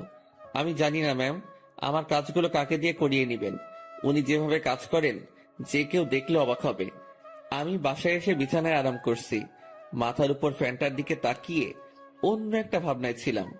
নির্দিষ্ট কোনো ভাবনা না, একদমই এলোমেলো। বাংলায় এই ভাবনাকে কি বলে বা কিভাবে ব্যাখ্যা করে আমি জানি না। এই জিনিসটা ভাবতে ভাবতে আমার চোখটা বন্ধ হয়ে আসে। জানি না কতটা সময় ঘুমিয়েছি। হঠাৎ আমার কানে কোনো একটা শব্দে বেজে ওঠে। চোখ খুলে বুঝতে পারি ফোনটা বাজছে। ফোন হাতে নিয়ে আবছা চোখে দেখি ম্যাম কল করেছে। ফোনটা রিসিভ করলাম। কই তুই? কই আবার, আপনি তো ছুটি দিয়েছেন, বাসায় আসছি। তুই কি ঘুমাচ্ছিস? হ্যাঁ। আমি কি তোকে ঘুমানোর জন্য ছুটি দিয়েছি? তাহলে? বাসায় যেতে বলেছি শুধু। জি ম্যাম, আমি তো আপনার কথায় সোজা বাসায় আসছি। আর বাসায় কাজ নেই, তাই একটু। তুই চুপ কর, শোন। জি বলেন। আমাদের অফিস থেকে দক্ষিণ থেকে যে লেকটা আছে, তুই চিনিস? জি ম্যাম। তুই আয়, আমি তোর জন্য অপেক্ষা করছি। কেন ম্যাম? তোকে আসতে বলছি না আমি? জি ম্যাম, এই তো আসছি আমি। এবার বুঝলাম আমাকে ছুটি দেওয়ার কারণটা কি ছিল। আমার কাছে এটাও একটা ডিউটি, কিচ্ছু করার নেই, যেতেই হবে। যেমন ছিলাম তেমনই বেরিয়ে গেলাম। গতদিনের মতো আর সেজেগুজে বের হলাম না, যদি আবার অপমান করে।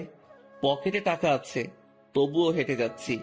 এই মাসের বেতন পেতে অনেক দেরি, তাই এমনি টাকা খরচ করা চলবে না। আমি ম্যামের কথা মতো সেই লেকের পাড়ে পৌঁছে যাই। এর মধ্যে ম্যাম আমাকে 2বার কল করেছিল, শুধু জেনেছিল আমি কই আছি। লেকের পাড়ে যেতেই দেখলাম অনেকেই বসে আড্ডা দিচ্ছে, অনেক বাচ্চারও আসছে।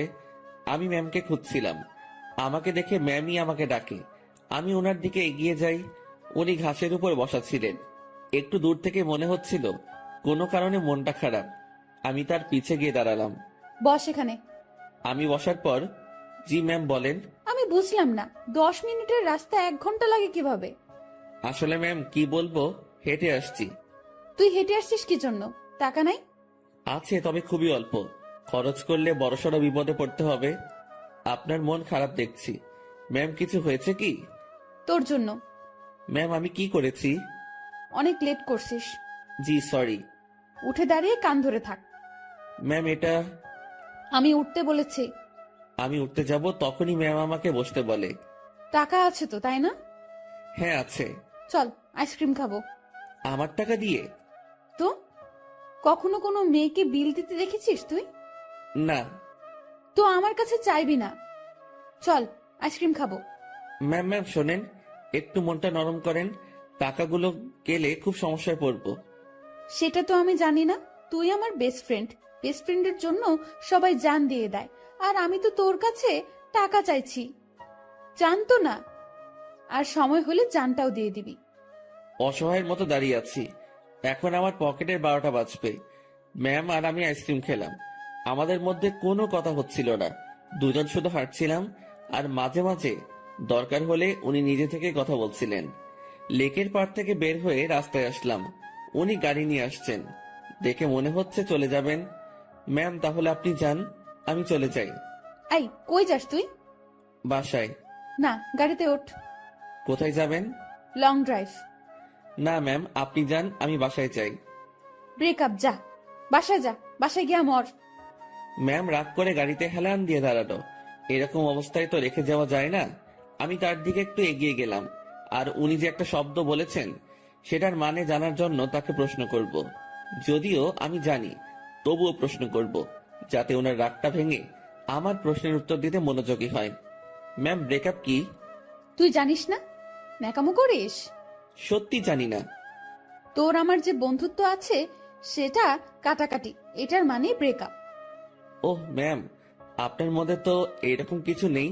শুভ, আমি তোকে বলছি না তুই আমার বেস্ট ফ্রেন্ড? আপনি তো বলেছেন যে এটা মিথ্যা ছিল। গাড়িতে ওঠ, সব বলছি। কথা বাড়ালাম না, গাড়ির পেছনে দরজা খুলতে যাব, তখনই ওই হাদারাম, কি করিস? বসবো না। সামনে। পেছনে কেন? সামনে। হ্যাঁ রে গাধা, ওঠ। গাড়িতে উঠলাম, ম্যাম ড্রাইভিং সিটে আর আমি তার পাশে। সন্ধ্যা হয়ে আসছে, ম্যাম এবার আমার সাথে বেশ ফ্রি ভাবে কথা বলা শুরু করলো। আমি কিন্তু কুমিল্লা যাচ্ছি। এত দূর কেন? আরে লং ড্রাইভ তো, আর রাগ ভাঙাতে সময় লাগবে। কিসের রাগ? তুই আমার উপর রেগে আছিস, আমি জানি। আমি আপনার উপর কি জন্য রাগ করব? ওই যে রেস্টুরেন্টে সেই ঘটনার জন্য। না ম্যাম, কি যে বলেন, ওই দিন আপনারও মজা করেছেন, আমিও মজা পেয়েছি। ওরে শুভ, আমাকে কি বাচ্চা মনে হয় আপনার? এত বড় একটা প্রতিষ্ঠান চালাচ্ছি, আমার মাথায় কি এতটুকু বুদ্ধি নেই যে কোনটা সত্যি আর কোনটা মিথ্যা আমি বুঝবো না? না, বুদ্ধি তো আপনার অনেক আছে। হইছে, শোন আমি কি বলি। বলেন। রাতে কি খাবি বল? সন্ধ্যায় তো অনেক কিছু খেলাম, রাতে আর কি খাবো? না, তাও কিছু শুকনো খাবার নেই, আর দুটো পিৎজা। আপনার ইচ্ছা। ম্যাম ভয় করছে আমার। কেন? আপনার বাবা যদি জানে অফিসের পিয়নকে নিয়ে ঘুরতে বের হইছেন। কিভাবে জানবে? আমি তো বলবো না। আমি যে অফিসে যাব না সেটা তো জানতে পারবে। সেটা আমি দেখে নিব, তোর এত চিন্তা নেই। এখন বল আমাকে মাফ করেছিস কিনা। আপনি তো দোষ করেননি। তোকে যে কি করব আমি, দেখ। আর রাগ করে থাকিস না, ভুল করে ফেলেছি। আমি রাগ করিনি তো। আমি তোর চোখে মুখে রাগ দেখতেছি। আচ্ছা, রাগ নেই আমার উপর, সত্যি তো? হ্যাঁ সত্যি। সত্য নাকি মিথ্যা সব টের পাবো। আমি যা বলবো সেটা যদি না করিস তাহলেই বুঝবো তুই এখনো রেগে আছিস। না, কি যে বলেন, আপনার তো সব কথাই শুনি। কত যে শুনিস আমার জানা আছে। মাঝপথে আমরা গাড়ি থেকে নেমে কিছু খাবার নিলাম, দুজন বেশ কথা বলতে বলতে যাচ্ছি।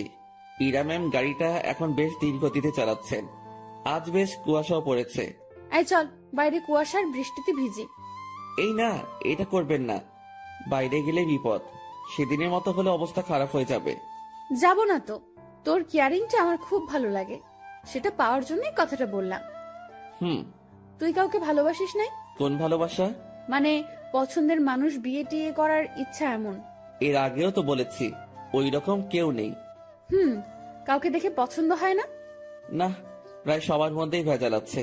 ভেজাল মানে? মানে আর কি, এখন তো প্রেমের বাজার চলে। বাজারটা বেশ গরম, এক একজন 10-12টা প্রেম করে, তার উপর ওয়েটিং এ রাখে। তুই জানিস কিভাবে? চোখ খোলা রাখলে সবই টের পাওয়া যায়। ম্যাম আপনার নেই কি পছন্দের মানুষ? না রে, এসব পছন্দ টছন্দ আমার হয় না। আমাকে যে বুঝতে পারে তাকেই আমার পছন্দ। ও, আপনার বাবা আপনাকে বিয়ে দিবে না? কি সব প্রশ্ন যে করিস, বিয়ে দিবে না কেন? অবশ্যই দিবে। তাদের পছন্দেই বিয়ে করবেন। হ্যাঁ, এটাই তো স্বাভাবিক। হঠাৎ করে এই মাঝ রাস্তায় জ্যাম পড়ে যায়। কুয়াশা বেশি হওয়ায় সব গাড়ি চলাচল বন্ধ করে দেওয়া হয়েছে। ম্যাম গাড়ির হেডলাইটটা অফ করলো, তারপর কোথা থেকে যেন একটা চাদর বের করলো। আপনি কি এখন ঘুমাবেন? না, শীত করতেছে প্রচুর, গায়ের উপর দিয়ে রাখি। আমি বাইরে তাকালাম, কুয়াশায় কিচ্ছু দেখা যাচ্ছে না, তবুও তাকিয়ে আছি ম্যামের দিকে। তো আর তাকিয়ে থাকা যায় না, তার দিকে তাকালে চোখ ফেরানো যায় না, সেই জন্য তাকানোটাই বিপদ। কি রে, তুই এরকম চুপচাপ থাকবি? আমি আসলে তাকিয়ে থাকতে চাইনি, ভাবনার কথা বাস্তবে ভুলে বলে ফেললাম। কি তাকিয়ে থাকতে চাস মানে? না ম্যাম, মানে ওই যে আমার খুব শীত করতেছে, কথা থেকে বাঁচার জন্য বললাম। আগে বলবি না? আয় চাদরের মধ্যে। মনে মনে ভাবছি আরেক বিপদ। কি হলো, আয়। না ম্যাম, ঠিক আছে, শীত কমে গেছে। ভয় পাচ্ছিস তাই না? ভয় নেই, কাছে আয়। আরে খুব কাছে না, চাদরটা বড়, তুই একটু কাছে আসলেই হয়ে যাবে। একটু কাছে গেলাম, ম্যাম আমাকে চাদরের একটা মুড়ি দিল। আমি সেটা আমার পাশে ঘিরে পিঠের সাথে লাগিয়ে নিলাম। এবার আমি কাঁপতেছি, তবে সেটা শীতে না, ভয়ে। কাঁপুনি রেখে ম্যাম বলল, ওরে আল্লাহ, তোর এত শীত করতেছে। এখন ঠিক হয়ে যাবে। আমি জানি ঠিক হবে না। কথাটা বলে ম্যাম আমার খুব কাছে আসলো, তবে তার শরীরের সাথে কোনো স্পর্শ লাগেনি। অনেক চেষ্টা করে নিজের কাঁপুনি থামালাম। ম্যামের চোখে ঘুম ঘুম ভাব এসে গেছে। ম্যাম, আপনি তো ঘুমাচ্ছেন। কই না তো। আপনার কি খুব ঘুম পাচ্ছে? অনেক। ম্যাম ধীরে ধীরে বেশ সুন্দরী হয়ে উঠছে। শুনেছি সুন্দরী মেয়ে ঘুমালে আরো বেশি সুন্দরী লাগে। আজ সেটা সামনে থেকে দেখলাম। আমি যদি ওনার বর হতাম, এখন কাছে নিয়ে বুকের মধ্যে রাখতাম। পরক্ষণে মনে পড়ল, কি সব ভাবছি আমি। ছি ছি ছি, এসব কি আসছে মাথায়। ম্যাম ঘুমে আর ঠিক থাকতে পারে না, আমার খুব কাছে আসে, আমার কাঁধের উপর তার মাথা রাখার চেষ্টা করছে। এবার সব ভুলে যাই আমি, নিজে থেকে তার দিকে এগিয়ে যাই, আর উনি তার মাথা আমার কাঁধের উপর রাখে। বুকের মধ্যে হাতুড়ি পেটা হচ্ছে। ওনার নিঃশ্বাস আমার টি শার্টে লাগার পরপরই আমার কেমন যেন একটা অনুভূতি কাজ করছে। না পারছিলাম তখন বুঝতে, না পারছিলাম ভাবতে। কিছুক্ষণ ঘুমানোর পর ম্যাম জাগনা পায়, আমি জেগেই আছি। একটুর জন্য চোখ বন্ধ করিনি। ম্যাম উঠে দেখলো সে আমার কাঁধে মাথা রেখে শুয়ে আছে। ঘাটটা দ্রুত উঠিয়ে দিয়ে বলল, সরি সরি, আমি ঘুমের মধ্যে। ম্যাম আমি আপনার কাছে গিয়েছি, দেখছিলাম আপনি ঝিমুনি দিয়ে বারবার পড়ে যাচ্ছিলেন। হুম। ম্যাম লজ্জা পেয়েছে, লজ্জা মাখা মুখ নিয়ে বলল, রাত অনেক হয়েছে, এখন যা এনেছি সব খেয়ে নেই। জি ম্যাম, আপনার ইচ্ছে। তুই সব আমার উপর নির্ভর করিস কি জন্য? নিজে কিছু বলতে পারিস না? জি ম্যাম, এখনই খাবো। এই, সেটা আমার বলার পর। আমরা খাবার খাওয়া শুরু করলাম। হঠাৎ পুলিশ এসে নক করলো। আমরা গাড়ি থেকে নামলাম। ইরা পুলিশের সাথে কথা বলছিল। আপনারা কোথায় যাচ্ছেন? কুমিল্লা 14 গ্রাম। উনি আপনার কে হন? বর। উনি দূরে দাঁড়িয়ে আছেন কেন? ভয় পাচ্ছে নাকি? এই, তুমি এখানে আসো। মনে মনে বলছিলাম, ভয় পাবো না, পুলিশকে কি মিথ্যাটাই না বললো। আপনারা যে স্বামী স্ত্রী সেটা আমি বুঝবো কিভাবে? এইটারও প্রমাণ লাগবে। হ্যাঁ। আমার চাচ্চু আবু সাইদ পুলিশ কমিশনার। কি নাম বললেন? আবু সাইদ। উনি তো ঢাকায় থাকেন তাই না? হ্যাঁ। আপনারা ঢাকা থেকেই আসছেন? হ্যাঁ, ঢাকা থেকেই তো আসবো। সাইদকে আমি চিনি, উনি আমার বন্ধু। দাঁড়াও, আমি এখনই ফোন করছি। তুমি আগে বললা না। সরি মামুনি। এরা তো পড়লো মহা বিপদে। তার চাচাকে যদি বলে দেয় বরকে নিয়ে ঘুরতে যাচ্ছে, তাহলে তো ইরা শেষ। এখন সে এই পুলিশকে না করতেও পারবো না। এদিকে তার চাচা ফোনটা রিসিভ করেছে। দুজন বন্ধু একে অপরের খোঁজ নেওয়ার পর পুলিশটা ইরার কথা বলল। ইরার চাচা বড় সড়ো এক ধাক্কা খেলো। পুলিশ আমাদের বিদায় জানালো। আমরা গাড়িতে গিয়ে বসলাম। ইরা তো ভয় শেষ। একটু পরেই ইরার ফোনটা বেজে উঠলো। তার চাচা কল করেছে। ইরা ফোনটা রিসিভ করলো। তুমি কোথায় আছো, কিভাবে আছো, কার সাথে আছো আমি জানতে চাচ্ছি না। যার সাথে থাকো না কেন তাকে কাল আমাদের বাসায় নিয়ে আসো, ঠিক আছে? জি চাচ্চু। ওকে। ইরার চাচা ফোন রেখে দেয়। ইরা আমাকে বলতে শুরু করলো, এখন কি হবে? আপনারই তো দোষ, আপনি মিথ্যা বলতে গেলেন কেন? সত্যি বললে যদি সমস্যা করতো তাই। আর আমি আগে থেকেই ভেবে রেখেছি পথে সমস্যা হলে এগুলো বলবো। কিন্তু এই হারামি পুলিশটা যে চাচার বন্ধু কে জানতো? আচ্ছা, টেনশন করেন না, বাসায় গিয়ে সত্যি কথাটা বলে দিবেন, হয়ে যাবে। ভয়টা আমাকে নিয়ে না, তোকে নিয়ে। কেন? জানি না কি হবে, ওরা তোকে কি বলবে। আমি কিভাবে সামলাবো বুঝতে পারছি না। এই মুহূর্তে আমি বা তাকে কি বলবো বুঝতে পারছি না। ভাবছি এর সাথে থাকলেই সমস্যায় পড়তে হয়। ম্যাম বেশ টেনশনে পড়ে গেছে, একবার আমার দিকে তাকাচ্ছে, আরেকবার বাইরে। ম্যামের অবস্থা দেখে বেশ মায়াই হচ্ছিল। মিথ্যা বলে উনি বড় ফাঁসা ফেসে গেছেন। তার টেনশন কমানোর জন্য আমি তাকে ডেকে বললাম, ম্যাম। বল। আমি বলি কি, এত টেনশন করে লাভ নেই, যা হবার হবে। আর সত্যিটা বললে হয়তো উনারা বুঝতে পারবে। সত্যিটাই বা কিভাবে বলবো? আমার তো তাদের সামনে কথা বলতে ভয়ে হাত পা কাঁপবে। আচ্ছা ম্যাম, ওনাদের সাথে আমি কথা বলবো। আরে তোর সাথে ওনারা কথাই বলবে না। সেটা দেখা যাবে, আগে তো বাসায় যাই। রাতটা কাটলো জেগে জেগেই। রাতের শেষ ভাগে যানজট কেটে গেল। আমরা ঢাকায় ফিরলাম আর সোজা ম্যামের বাসার সামনে পৌঁছে গেলাম। ম্যাম আমাকে বাইরে রেখে ভেতরে গেলেন। ভেতরে তার সাথে কি হচ্ছিল সেটা আমার কাছে অজানা। হয়তো তাকে বকা দিচ্ছে। কিছু সময় পর ম্যামের সাথে পুরো পরিবার আসলো। আমি তো দেখেই ভয়ে শেষ। ম্যামের বাবাকে দেখে আরো ভয় লাগছিল, কারণ উনি তো আমাকে চেনেন। স্যার আমার কাছে এসে বললেন, তুই আমাদের অফিসের পিয়ন তাই না? জি স্যার। আশেপাশে সবাই হেসে উঠল। ইরার চাচা তাকে ডেকে বলল, আরে এত মানুষ থাকতে তুই কিনা একটা পিয়নের সাথে লং ড্রাইভে গিয়েছিলি? ইরা চুপ, কারণ সে এখানে কিছুই বলতে সাহস পাবে না। চুপচাপ থাকতে হবে তাকে। তোকে যেন অফিসে না দেখি, ঠিক আছে? জি স্যার। আমি চলে আসলাম তাদের ওখান থেকে। বাইরে এসে দীর্ঘ একটা নিঃশ্বাস ফেললাম। যাক, তেমন বকা দেয়নি। ম্যামকেও হয়তো কিছু বলেনি। নিজের বাসায় আসলাম। 2 দিন পর খাওয়া দাওয়া বন্ধ হয়ে যাবে। বিছানায় শুয়ে শুয়ে ভাবছি, এখানে না থাকতে পারলে চলে যাব। দিনটা কোনো রকমে পার করলাম। পরদিন ঘুম থেকে জাগনা হয়েছে, কিন্তু বিছানা ছেড়ে উঠতে ইচ্ছা করছে না। মোবাইলটা হাতে নিলাম, দেখি বিকাশ কোম্পানি থেকে মেসেজ। বিরক্তি নিয়ে ফোনটা রেখে দিলাম। শুয়ে শুয়ে টাকার কথা ভাবছি। এমন সময় মনে হলো স্ক্রিনে মনে হয় কিছু দেখছিলাম। ঝটপট মোবাইলটা হাতে নিয়ে দেখি 25,000 টাকা আমার অ্যাকাউন্টে কে যেন পাঠিয়েছে। আর একটা মেসেজ আছে, এটা ম্যামের নম্বর। মেসেজটা সিন করে দেখতে পেলাম উনি শুধু ব্রেকআপ লিখে পাঠিয়েছেন। নিজে নিজে শিওর হলাম টাকাটা উনি পাঠিয়েছেন। হয়তো আমার প্রতি তার দয়া হয়েছে। যাক, আমার একটু ভালোই হলো, কাজ খুঁজতে সুবিধা হবে। ম্যামের সাথে দেখা হলে ধন্যবাদ দিব। আমার রুমের দরজায় কারো নক। আলসিমি ছেড়ে উঠে দরজা খুললাম।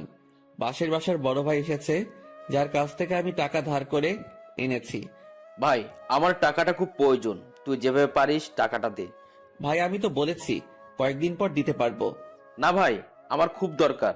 আচ্ছা আপনি বাসায় যান, আমি টাকা নিয়ে আসছি। দরজা লাগিয়ে দিয়ে ফোনটা হাতে নিব, তখনই আবার দরজায় নক। কেমন যেন খুব রেগে গিয়ে দরজাটা খুলেই বলি, আরে ভাই বললাম তো দিয়ে আসবো। একটু ধমকে সুরে বলেছি। আমার এমন করে বলাটা ভুল হয়েছে, কারণ সামনে ম্যাম দাঁড়িয়ে আছে। এখন কি বলবো, কিভাবে কথা কাটিয়ে নিব, এসব ভাবতে ভাবতে ম্যাম নিজে প্রশ্ন করলো, কি সমস্যা? এত রেগে আছিস কেন? আপনি এখানে? আমি বেশ অবাক, কারণ তাকে এখানে এভাবে কখনো আশা করিনি। আমার সামনে থেকে সর কুত্তা, ভেতরে যাব। আমি সরে দাঁড়াতে উনি ভেতরে ঢুকলেন। তারপর আমার বিছানায় নিজের শরীরটা এলিয়ে দিলেন। ফ্রেশ হয়ে নে। আজকে আবার কোথাও যাবেন নাকি?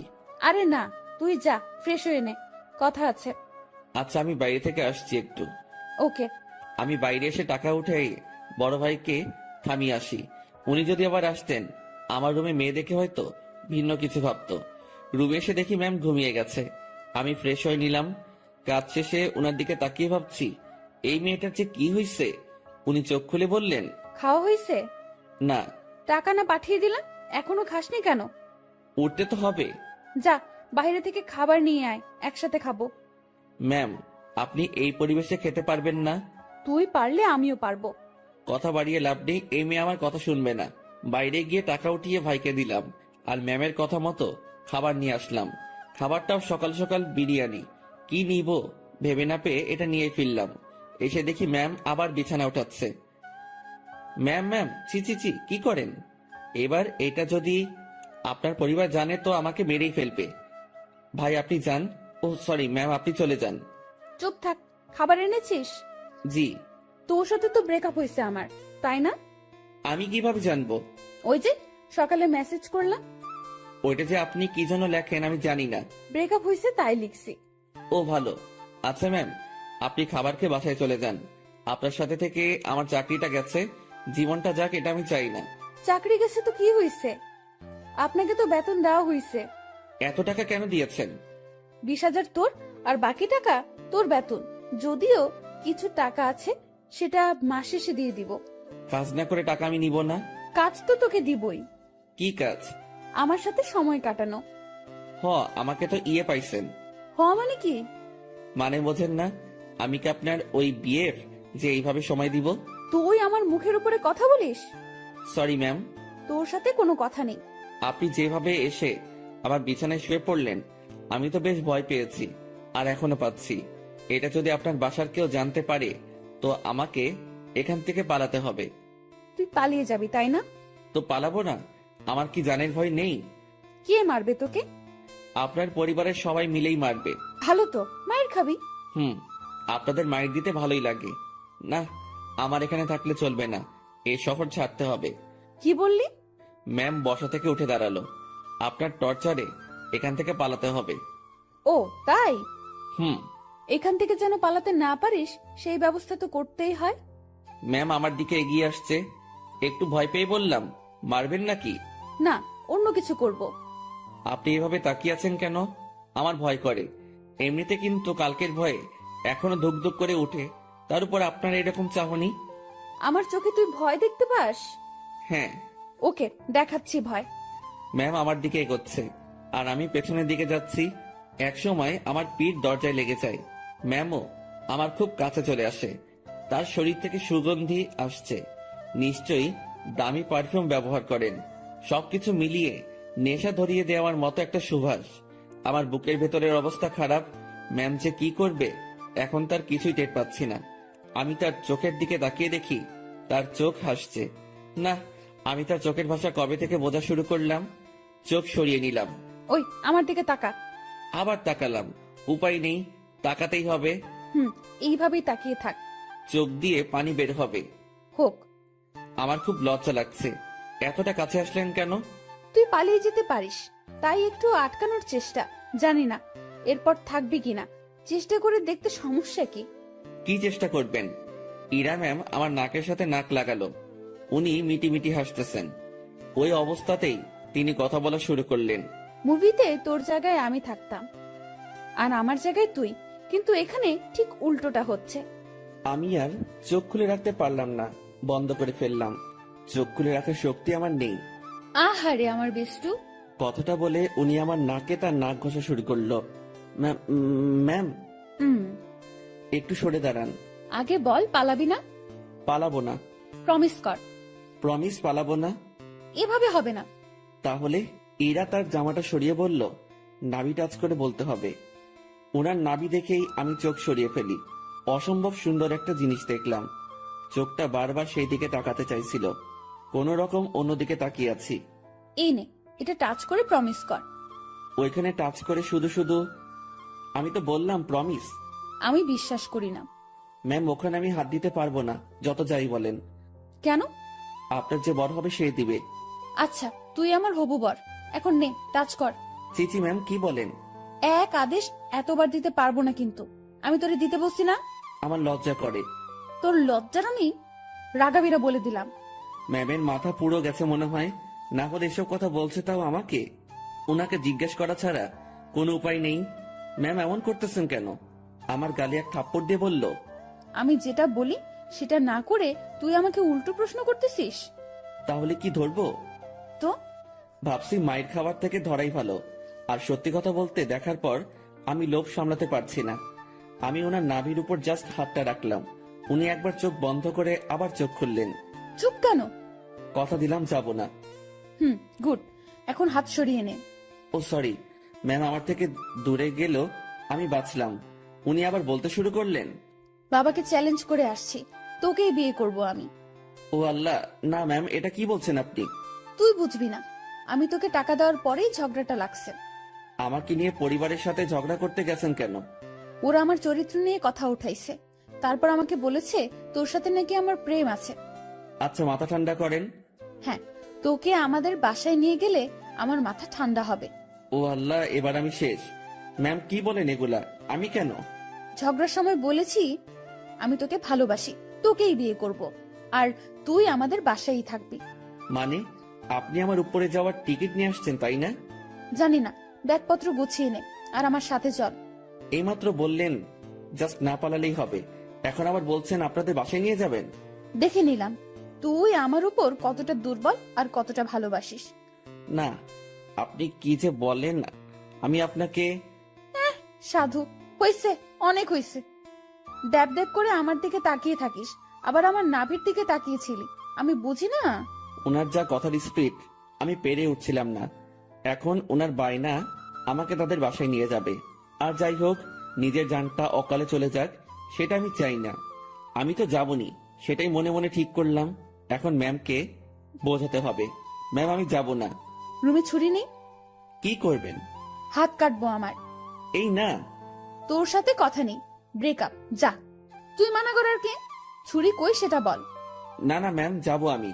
দ্রুত তোর কাপড় গুছিয়ে ব্যাগে ওঠা। ওকে ওকে, উঠাচ্ছি। না, তুই ভাঁজ করে দে, আমি উঠাচ্ছি। আমি কাপড়গুলো ভাঁজ করে দিচ্ছি আর ভাবছি এইরকম জেদ ধরা ভালোবাসার জন্য আমি তার সাথে চলে যাচ্ছি। এটা কি ঠিক হবে? আমি ইরাকে ভয় ভয় বললাম, ম্যাম একটা কথা। বল। দেখেন, এরকম জেদ ধরা ভালোবাসা নিয়ে আপনার সাথে যাচ্ছি, এর কি কোনো গ্যারান্টি আছে? নাকি সময় শেষ হলে, জেদ শেষ হলে তাড়িয়ে দিবেন? ইরা কেমন ঢং করে আমার দিকে তাকালো, মাথায় দুটো হাত রেখে বলল, আমাকে কি আগের দিনের গ্রামের মাতব্বর মনে হয় যে 4-5টা বিয়ে করব? বিয়ে একটাই, আর ভালোবাসা একটাই। আপনি কি আমাকে ভালোবাসেন? না। তো নিয়ে যাচ্ছেন কেন? একসাথে থাকতে থাকতে ভালোবাসাটা হয়ে যাবে। আচ্ছা চলেন। দাঁড়া, কিছু কথা বলে নেই। জি বলেন। আমাদের তো জয়েন্ট ফ্যামিলি, বাসায় প্রায় 50 জনের বেশি মেম্বার আছে। কেউ যদি বলে তুই কি কাজ করিস, কি বলবি তখন? এখন তো বেকার, কি আর বলবো, বেকারই বলতে হবে। না, তুই যে পিয়নের চাকরি করিস সেটা বলবি। চাকরিটা তো নেই। আছে। আপনি বললেই হলো নাকি? স্যার আমাকে মানা করে দিয়েছে। কোম্পানির 60% শেয়ার আমার। মালিক তাহলে কে? জি আপনি। আজ বাসায় আমার সাথে থেকে কাল সকালে দুজন একসাথে অফিসে যাব, ঠিক আছে? জি ম্যাম, ঠিক আছে। যানটা হাতে নিয়ে ওনার সাথে রওনা দিলাম। ম্যাম কখন কি করে বোঝা বড় দায়, তার মাথায় যে কি করে আল্লাহ জানে, আর উনিই জানেন। ওনার বাসার দিকে যতই অগ্রসর হচ্ছি ততই বুকের ধুকপুকুনিটা বাড়ছে। ম্যামের বাবাকে অফিসে দেখেই যে ভয় পেয়েছি, এখন তার সামনে থাকতে হবে, তাও আবার তার মেয়ের হবু জামাই হয়ে। ভাবতেই সারা শরীরে লোমগুলো দাঁড়িয়ে যাচ্ছে। ওনার বাসায় পৌঁছে গেলাম। গাড়ি যেখানে পার্ক করলো সেখানেই আরো অনেকগুলো গাড়ি। বাসাটা দেখে মনে হয় না এত লোক এখানে থাকে। এই, তুই আমার পিছু পিছু থাকবি, ওকে? জি ম্যাম, ওকে। বাসার ভেতরে ঢুকলাম। বসার ঘরে সবাই বসে আছে, কেউ কেউ আড্ডাতে মেতে আছে। আমাদেরকে দেখে সবার কাজ করা বন্ধ হয়ে গেল। আমি মাথা নিচের দিকে দিয়ে আছি, কারো দিকে তাকানোর সাহস নেই। এই ম্যামের জন্য আমি এই পরিস্থিতিতে পড়েছি। আমি ম্যামের কথা কেন শুনতেছি? আমি কি ওনাকে মনের অজান্তে ভালোবেসে ফেলেছি? না, ভাবনা ঢুকলে চলবে না, এখন অ্যাক্টিভ থাকতে হবে। ম্যাম যেটা বলবে সেটাই করতে হবে। ধীরে ধীরে বাসা সবাই চলে আসলো। ওনার বাবা মা তো প্রথম থেকেই এখানে ছিলেন। এই যে আমি আমার বরকে এনেছি, আজ থেকে ও এখানেই থাকবে। কেউ যদি আমাকে বাসা থেকে বের করে দেওয়ার কথা ভাবো তো আমার সম্পত্তি বুঝিয়ে দিয়ে তারপর বের করে দিও। তুই আমার মেয়ে। দেখো, ওর জেদ খুব। তুমি কিছু বলো না, ও ঠিক হয়ে যাবে। আর এই ছেলে তোর আমি। আমার দিকে তাকিয়ে কথা বলছে। আমি তো ভয়ে শেষ। ইরা, মা, তুই ওকে নিয়ে উপরে যা। ম্যাম আমাকে নিয়ে তার রুমে আসলো। অমায়িক সব সাজগোজ, রুমটা এত সুন্দর যে যেদিকে তাকাচ্ছি অবাক হচ্ছি। আমি তো রুম দেখাতে ব্যস্ত। ম্যাম তখন আমাকে বললেন, তুই বিছানায় উঠে থাক, আমি আসছি। ম্যাম কই যান আপনি? নিচে। আমার ভয় করে কেউ এসে আমাকে মেরে ফেলবে। আরে পাগলা, কে মারবে? আপনার ওই পুলিশ চাচা। উনি বাসায় নেই, আর আমি নিচে যাব আর আসবো। আচ্ছা। ইরা চলে যাওয়ার পর রুমটা ভালোভাবে দেখছিলাম। দেখতে দেখতে বিছানায় বসে পড়লাম। বিছানাটাও বেশ নরম। বসার সাথে সাথে কেমন যেন একটা নরম তুলতুলে ভাব।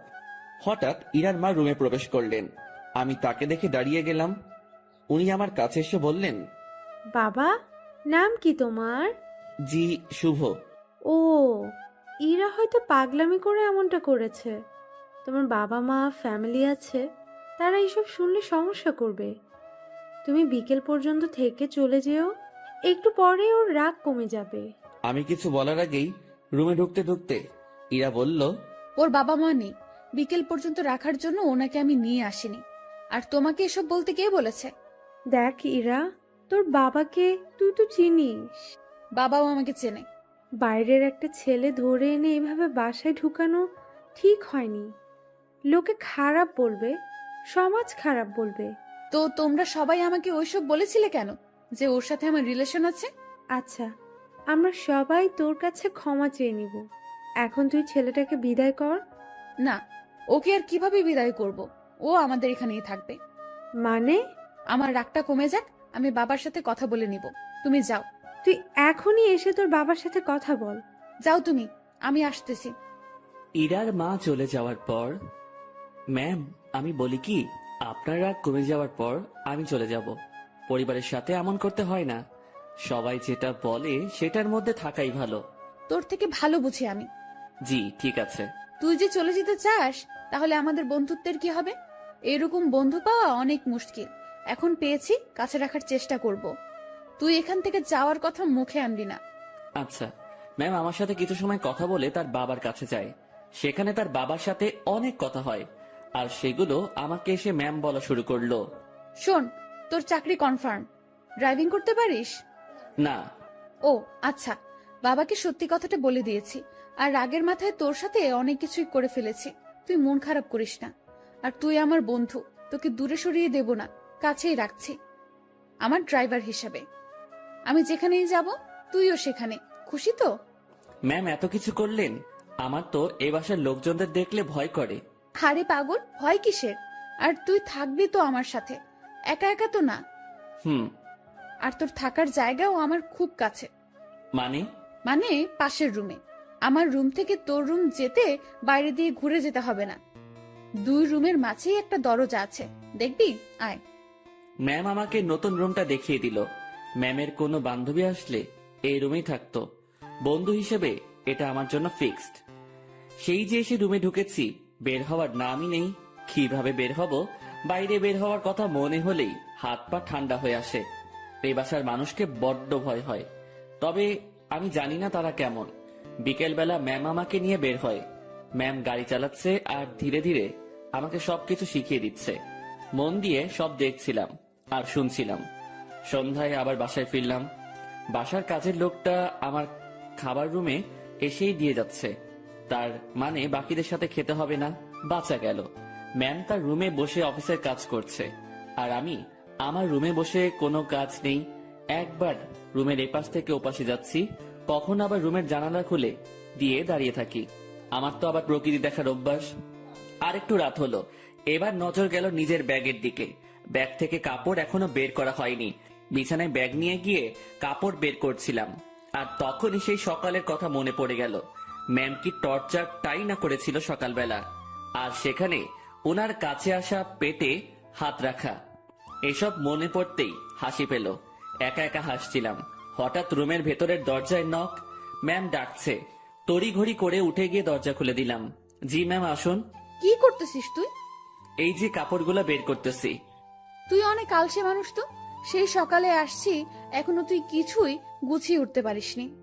মনে ছিল না। ভাঁজ কর এখন। আমি আবার বিছানায় বসে কাপড় ভাঁজ করায় মন দিলাম। ম্যাম আমার গা ঘেসে বসলো। উনি খুব কাছে বসেছিল, তাই বললাম, ম্যাম একটু দূরে বসেন, সমস্যা হচ্ছে। কথাটা বলেই মনে হয় জীবনে সব থেকে বড় একটা ভুল করলাম। কথাটা বলার সাথে সাথে ম্যাম চোখ লাল করে ফেললেন। দেখে বোঝাই যাচ্ছিল বেশ রাগ করেছে। ফর্সা মানুষ, তার শরীরে রক্তগুলো সব চোখ মুখ গালে এসে জড়ো হচ্ছিল। দেখে এমনটাই মনে হচ্ছে। উনি উঠে দাঁড়ালেন আর তার রুমে চলে গেলেন দরজা না লাগিয়ে। আমি বিছানায় বসে আছি, ভাবছি ভুল যা করার তা তো করেই ফেলেছি। আমার জীবনে সুখ নেই, শুধু সমস্যা আর সমস্যা। কাপড় আর ব্যাগ ফেলে রেখেই পা টিপে টিপে তার রুমের দিকে এগোতে থাকলাম। উকি দিয়ে দেখি আমার মতোই জানালা খুলে দাঁড়িয়ে আছে, বারবার চোখ মুছছে। ওনার রাগ ভাঙাতে ওনার খুব কাছে গিয়ে দাঁড়াতে হবে, তাছাড়া এর বিকল্প কোনো উপায় নেই। আমি পা টিপে টিপে তার কাছে গেলাম।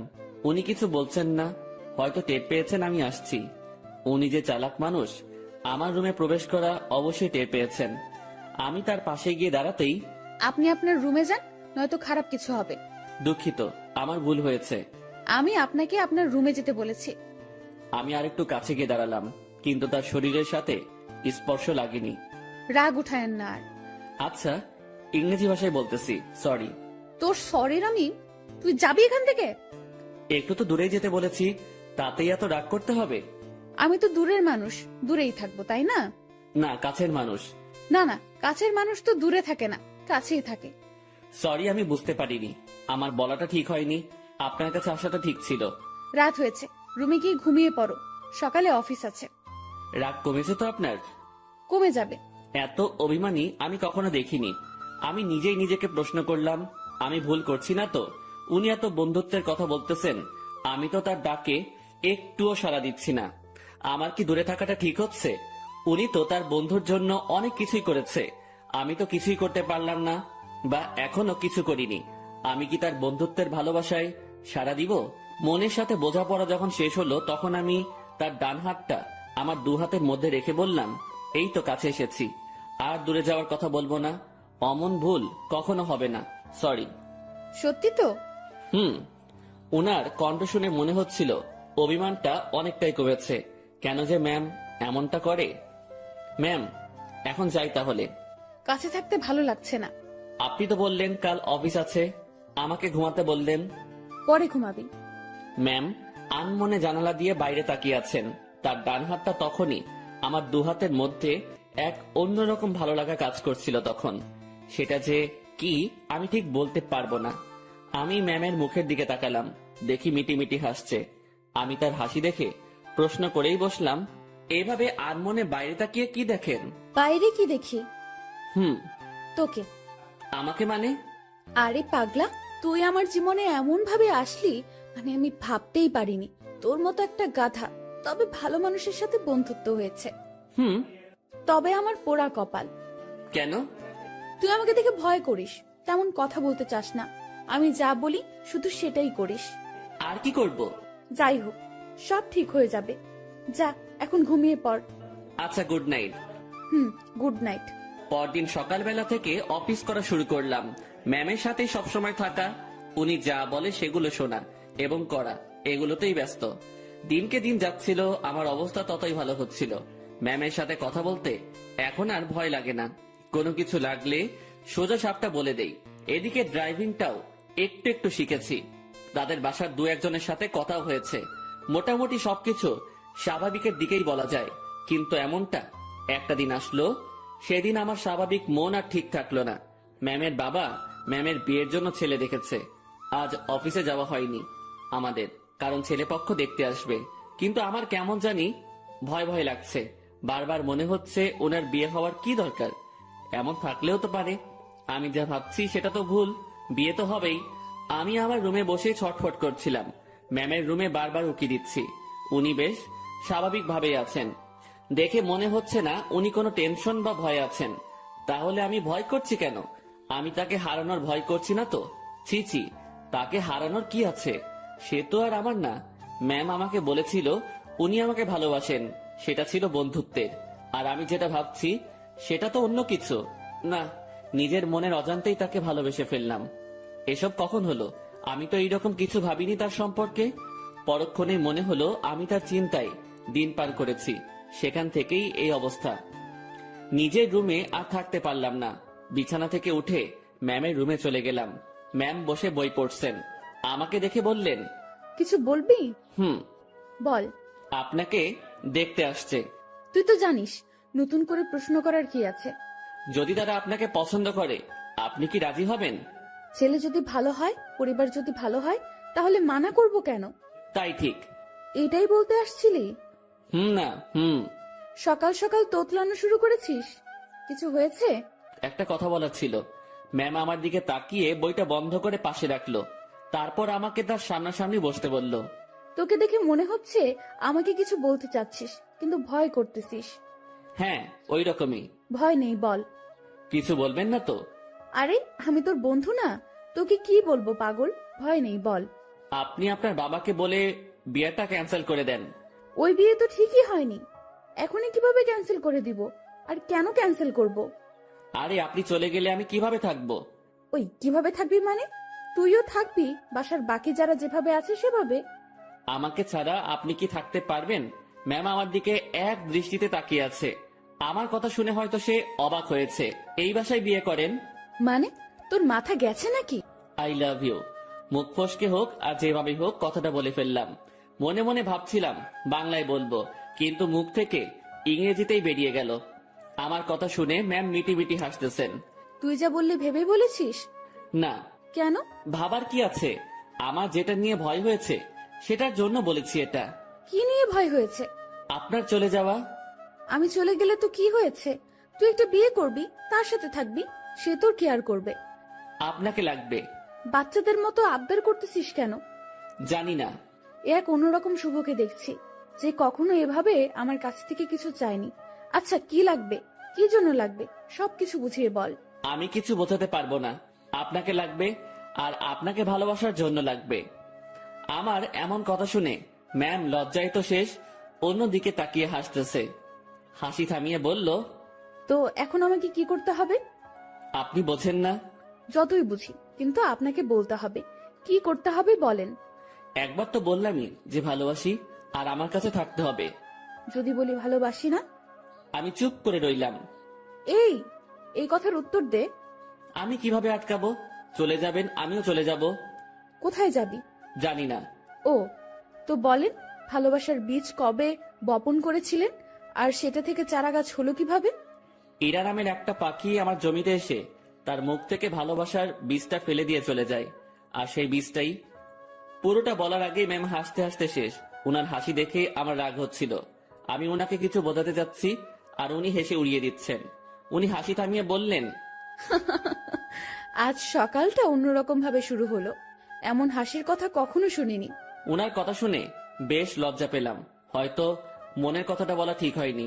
আমি তার সামনে থেকে উঠলাম আর নিজের রুমে যাওয়ার জন্য পা বাড়ালাম। ম্যাম ডেকে বললেন, কই যাস? ঘুম পাচ্ছে, ঘুমাবো। ঘুম নাকি রাগ? না, ঘুম। হুম, রাগ। না ম্যাম, ঘুমই পাচ্ছে। আমার জানা আছে, তুই এখানে এসে বস। কথা না শুনলে বকা দিবে। বাধ্য হয়ে আবার তার সামনাসামনি বসলাম। আমার আর তোর মাঝে সম্পর্কটা কিসের? বন্ধুত্বের। তো আমি কি বন্ধুর কথা শুনে হাসতেও পারবো না? পারবেন। আর হাসলেন তো? কথার মাঝে এমন রাগ সুর ভাসতেছে। না, রাগ করিনি। আচ্ছা ভেবে দেখ তো, তুই যে আমাকে ভালোবাসার কথা বললি, সেটা নিয়ে আমি কি কোনো উপহাস করেছি? তোর কথা শুনে হাসি পাচ্ছিল তাই একটু হাসলাম। আর আমাকে যেটা বললি সেটার উত্তর না নিয়ে কই যাস? হ্যাঁ, আমি ভুলে বলে ফেলেছি, সরি। লাথি খাবি কুত্তা। ভালোবাসি বল। আপনি হাসবেন তাই বলবো না। আমার ভালোবাসার দাম আছে। ওরে বাবা, একটু হাসছি তাই কত রাগ? তো শুনি, আপনার ভালোবাসার দাম কত? সেটা আপনার না জানলেও হবে। আপনি বই পড়েন। আমি গেলাম। আমি চলে যাচ্ছিলাম, উনি আমার হাত ধরে ফেললেন। কেমন কান্না কান্না কণ্ঠে বললেন, ওই পাগল, আমি তোমার ভালোবাসা নিয়ে উপহাস করিনি তো। আপনি যে হাসলেন। না পাগল। ইরা আমাকে জড়িয়ে ধরে কান্না শুরু করলো, আর অভিমানী কণ্ঠে বলল, প্রত্যেকটা গল্পে আমি তোমাকে প্রপোজ করি, তুমি কি করো? তুমি চুপ থাকো, তোমার জন্য ওয়েট করতে হয় আমার। এই গল্পেও তুমি অনেকটা লেট করেছো। আমার কি অপেক্ষা করে থাকতে কষ্ট হয় না? তুমি আমার জন্য কিছুই করো না, আর করতেও হবে না। শুধু ভালোবাসলেই চলবে। আর হ্যাঁ, রাগ দেখাও কেন আমাকে? রাগ শুধু তোমারই আছে, আমার নেই। আর কখনো যদি তোমার কথায় রাগের সুর পাই, তো তখনই ব্রেকআপ। উনি যা বললেন তাতে মুখের কথা কেড়ে নেওয়ার মতো। আচ্ছা, আমি বাবাকে তোর কথা একবার সিরিয়াসলি বলবো। না। কেন? উনি যদি মানা করে, আর আপনাকে যদি সরিয়ে বা আমাকে যদি। বন্ধুত্বের উপর বিশ্বাস রাখ। ইরা আমাকে ছেড়ে দিল, সেও বেশ চিন্তিত, সাথে আমিও। আমি ওই পরিস্থিতির সময় শুধু তার কথাই ভাবছিলাম, অন্য কোনো কিছুই মাথায় আসছিল না। দুপুরে ইরাকে দেখতে আসলো, দেখে চলে গেল। হয়তো তারা পছন্দ করেছে। পছন্দ না করে উপায় নেই। রুমে বসে হতাশ হওয়া ছাড়া আমার কোনো উপায় ছিল না। ইরা সেই যে বেরিয়ে গেছে, আর রুমে আসার নাম নেই। আমিও বাইরে যাওয়ার সাহস পাচ্ছি না। দুপুরে শুধু বাড়ির কাজের মেয়েটা খাবার দিয়ে চলে যায়। আমার এমন অবস্থা মনে হচ্ছে কোনো কারাগারে আছি। বাইরে বেরোনোর কোনো পথ নেই। সন্ধ্যায় ইরা রুমে আসলো। উনি আসতে না আসতেই আমিও তার রুমে গেলাম। আর গিয়ে যা শুনলাম সেটা আমি কখনোই ভাবিনি। উনি বলতে শুরু করলেন, বাবার ছোটবেলার বন্ধুর সাথে আমার বিয়ে ঠিক করেছেন। ওনারা আমাকে দেখে পছন্দ করেছে। আজ ওনাদের যে হাসি মুখ দেখলাম সেটা আমি ভাঙতে পারবো না। কথাটা শুনে বুকের ভেতরটা কেমন যেন আটকে গেল। মনে হলো বুকে পাথরের ভর করছে। শুনেছি বুক ভার হলে চোখে পানি চলে আসে। আমি কোনো রকম চোখের পানি সামলিয়ে বললাম, সমস্যা নেই, আপনি যেটা করেন। তুই আমার উপর রাগ করলি তাই না? আরে না, আপনার সিদ্ধান্তে আমি খুব খুশি। পরিবারের কথা চিন্তা করে সব করতে হয়। তোমার কথায় কান্নার আওয়াজ পাচ্ছি। আরে না, কি যে বলেন, কান্না করব কেন? আমি রাজি হওয়াতে আমার বাবা যে খুশি হয়েছে সেটা আমি তার চোখ মুখ দেখেই বুঝেছি। আচ্ছা আপনি করেন, আপনি রেস্ট নেন, আমি আমার রুমে যাই। ইরা কিছু বলল না, চুপ করে বসে থাকলো। হয়তো আমার কথাও সে ভাবছে। আমি রুমে এসে আর কি করব? ছেলেদের তো আওয়াজ করে কান্না করতে নেই, লোকে খারাপ বলবে। রুমের মধ্যে কিছুক্ষণ থাকলাম, ভালো লাগলো না। বাসার ছাদের দিকে রওনা দিলাম। আমি কখনো যাইনি এই বাসার ছাদে, এই প্রথম যাচ্ছি। ছাদে পৌঁছে এক করে চুপটি করে দাঁড়িয়ে আছি। ভাবছি ম্যামের কাছ থেকে বিদায় নিয়ে চলে যাব, কারণ এ কষ্ট সহ্য করার মতো না, আমি সহ্য করতে পারছি না। হঠাৎ ছাদে কারো উপস্থিতি টের পেলাম। একটা লোক আমার দিকে এগিয়ে আসছে। কাছে আসতেই তার ফেস দেখে বুঝলাম এটা ইরার কাকা। এই শীতে এত রাতে ছাদে কি করিস? না মানে এমনি বাতাস খেতে আসছিলাম একটু। কি, এই শীতে বাতাস? রুমে বসে ভালো লাগছিল না, তাই আর কি। বেশ চালাক তুই। ভাবছি কি চালাকি করলাম। আমার কথা সোজা উত্তর দিবি। জি স্যার। ইরাকে ভালোবাসিস? কি বলবো বা কি বলা উচিত? সত্যিটা কি বলবো? আবার আমার কোনো বিপদ আসবে না তো? সত্যিটাই বলবো, যা হবার হবে। ভালোবাসি। এই জন্যই তোকে চালাক বলছি। তো কতদিন হলো তোদের রিলেশনের? কয়েক ঘন্টা। মানে? আজ সকালে উনাকে ভালোবাসার কথা বলেছি। তো সে কি বলছে? প্রথমে হ্যাঁ বলেছিল, তারপর? ছেলেপক্ষ দেখে যাওয়ার পর আমাকে মানা করে দেয়। কেন? উনি এই বিয়েতে রাজি হওয়ায় আপনারা বাসার সবাই খুশি হয়েছেন অনেক। আপনাদের হাসি মুখ দেখে এসে উনি আমাকে মানা করে। বাহ, তুই তো বেশ সাহস নিয়ে আমার সাথে কথা বলছিস। ভয় করছে না তোর? আপনি তো সত্যিটা বলতে বললেন। তো তুই এখন কি করবি? চলে যেতে হবে এখান থেকে। রাতেই? না, সকালে ওনার দেখা করে চলে যাব। বাহ, তো দেবদাস হয়ে কোথায় ঘুরে বেড়াবি? আমি চুপ হয়ে গেলাম। উনি মজা নিচ্ছেন বোঝাই যাচ্ছিল। চুপ হয়ে গেলি কেন বল? জি স্যার, কিছু না, আমি আসলে ভুল করেছি, মাফ করে দিন। আমি কাল সকালেই চলে যাব। যা রুমে যা। জি। এই শোন। বলেন। স্মোক করিস? জি না। বাসা কোথায় তোর? রাজশাহী। সমস্যা? জি স্যার, বুঝলাম না। কিছু না, সকাল সকাল চলে যাস। নেক্সট টাইম আমার সামনে পড়লে সমস্যা হবে তোর। আমার সামনে যেন না দেখি। জি স্যার, আর দেখবেন না আমাকে। রুমে আসলাম, তার সাথে কথা বলতে ভয় তো করছিলই না, মনে হচ্ছিল আরো কিছু সময় কথা বলি। তারপর ভাবলাম আমার সাথে তার যে কথাটা হয়েছে এটা ম্যামকে জানানো দরকার। চলে গেলাম তার কাছে, যেসব কথা হয়েছে সব বলে আবার নিজের রুমে আসলাম। কিছু সময় পর মনে হলো আসল কথাটা মানে আমি যে কাল চলে যাব এটা বলাই হয়নি। আবার ঢুকলাম তার রুমে, আর ঢুকতেই চোখ কোনো কিছুতে আটকে গেল। উনি ড্রেস চেঞ্জ করছিলেন। যা দেখার আমার চোখ দেখে ফেলেছে, আমার কোনো দোষ নেই। আমি নিজেই অন্যদিকে ঘুরে রুমে চলে আসবো, তখনই উনি বললেন, এই দাঁড়া। ম্যাম আমি কিছু দেখিনি। কিছু দেখা না দেখার কথা আমি বলিনি। কি বলতে আসছিলি সেটা বল। আমি কাল সকালে চলে যাচ্ছি। আরে, অন্যদিকে ঘুরে আছিস কেন? আমার শরীরে পোশাক আছে, এখন এইদিকে তাকা। ঘুরে তার দিকে তাকালাম, এখন সব ঠিকঠাক আছে। কি যেন বলতেছিলি? এত জায়গা থাকতে রুমে ড্রেস চেঞ্জ করতে হবে কেন? এইটা বলতে আসছিলি? না। তুই বলবি নাকি মায়ের শুরু করব? বলছি আমি কাল সকালে চলে যাচ্ছি। কোথায়? আমার গ্রামের বাড়ি। কেন? আমি এখানে থাকতে পারছি না, দম বন্ধ হয়ে আসছে। এতদিন তো দম বন্ধ হয়নি, আজ হচ্ছে কেন? দেখেন, ভালোবাসার মানুষটি চোখের সামনে থেকে এভাবে হারিয়ে যাবে, আমি এটা দেখতে পারবো না। তুই যদি যাস ব্রেকআপ করে তারপর চলে যাবি। ঠিক আছে, ব্রেকআপ। যা বলার বলে এসে কম্বল মুড়ি দিয়ে শুয়ে পড়লাম। ওনার কথা ভাবতে ভাবতে চোখের পাতাটা বন্ধ হয়ে গেল। রাত তখন কত হয়েছে আমি জানি না। আমার কম্বলের নিচে কাউকে অনুভব করলাম। কেউ একজন এখানে এসে শুয়ে আছে। নিজের ঘুম ভাঙাতে চোখ খুললাম। কম্বলটা মাথার উপর থেকে সরিয়ে দেখি ইরা আমার পাশে শুয়ে আছে। আমি উঠে বসাতে ফ্যালফেল করে আমার দিকে তাকিয়ে আছে। উনাকে দেখে অবাক হয়ে যাই আমি। কয়েকদিন পরে যার বিয়ে সে আমার রুমে আমার সাথে একই বিছানায় এসে শুয়ে আছে। এর মতলবটা কি? যেমন ছিলি তেমন করে শুয়ে থাক। আপনি এখানে কি করেন? দেখছিস না শুয়ে আছি? আপনার রুমে যান। এখানে কি? এটাও আমার রুম। এভাবে এত কাছে আসা ঠিক না। কোনটা ঠিক তোকে বলতে বলছি আমি? যেমনটা ঘুমিয়েছিলি তেমনটাই ঘুমিয়ে থাক। শোনেন, আপনি আমাকে কিছু বলতে দিল না। উনি উঠে আমার মুখ চেপে ধরলো, তারপর শুয়ে দিয়ে উনি আমার পেটের উপর বসে কম্বলটা আমার মাথার পেছনে গুজে দিল। তারপর তার ফোনের লাইট অন করে সাইডে রাখলো। ম্যাম তার পা দুটো ভাঁজ করে ভালোভাবে আমার পেটের উপর বসলো। তারপর তার হাত দুটো গালে রাখলো। বাইরে থেকে এই অবস্থা দেখে মনে হবে একটা ত্রিভুজের মতো, ভেতরে আলো থাকায় ছোট্ট একটা 3 কোণা ঘরের মতোই লাগছিল। তারপর তোর সাহস কি করে হয় আমার সাথে ব্রেকআপ করার? আমি চুপ। শুভ, উত্তর দে, না হলে তোর খবর আছে।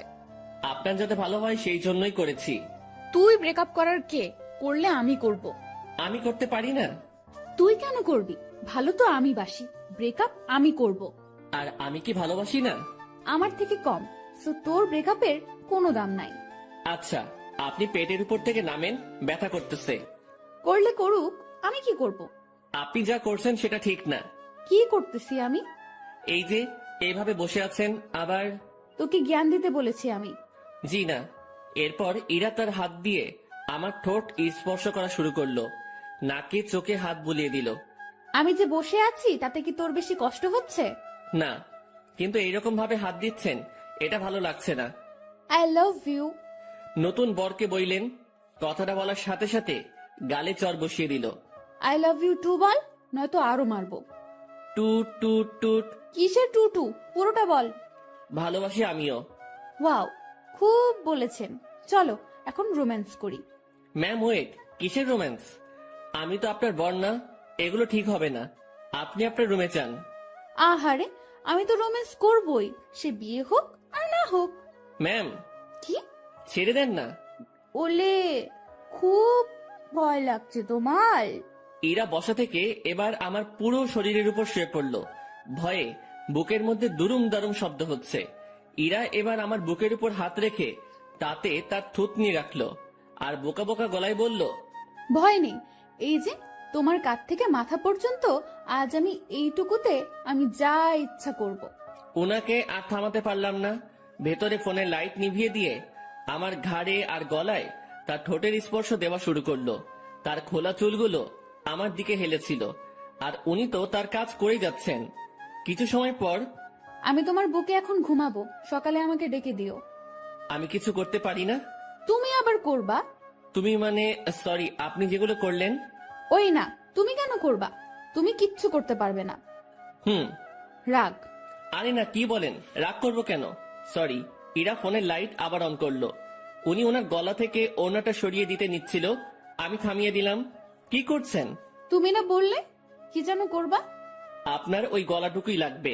হ্যাঁ, এই আমাকে কিছু করতে দিল না, আর এখন উনি বায়না ধরে বসে আছেন। লোভ তো আপনি ধরিয়েছেন। এই, আমার দোষ দিবা না একদম। লোভ সামলাতে পারো না তুমি? হুম। এই যে গলাটুকুই শুধু, এর নিচে আসলে মায়ের ওকে। আচ্ছা। কি মানুষ রে বাবা, নাও করে না। আমি উঠে বসে ওনার গলায় আমার ঠোঁটের স্পর্শ দিতে লাগলাম। ইরার মতো আমি বেশি সময় নিলাম না। একটু পরে বললাম, রুমে গিয়ে ঘুমিয়ে পড়ো। এটা আমার রুম। এখানেই থাকবে? হ্যাঁ। দুজন একে অপরের দিকে তাকিয়ে আছি। তাকিয়ে থাকতে থাকতে দুজনই কান্না করে দেই। ইরা আমাকে বলল, এই তুমি কান্না করতেছো কেন? এভাবে কখনো তো পাবো না।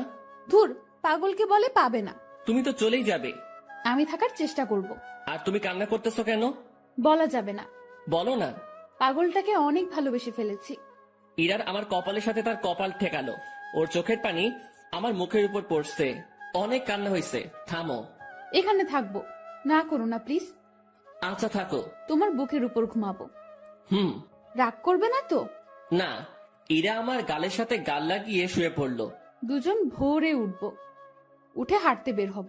হ্যাঁ, তোমার কাকা আমাকে চলে যেতে বলেছে সকালে। ওনার সাথেই বের হব। কি? তোমাকে কিছু ভাবতে হবে না।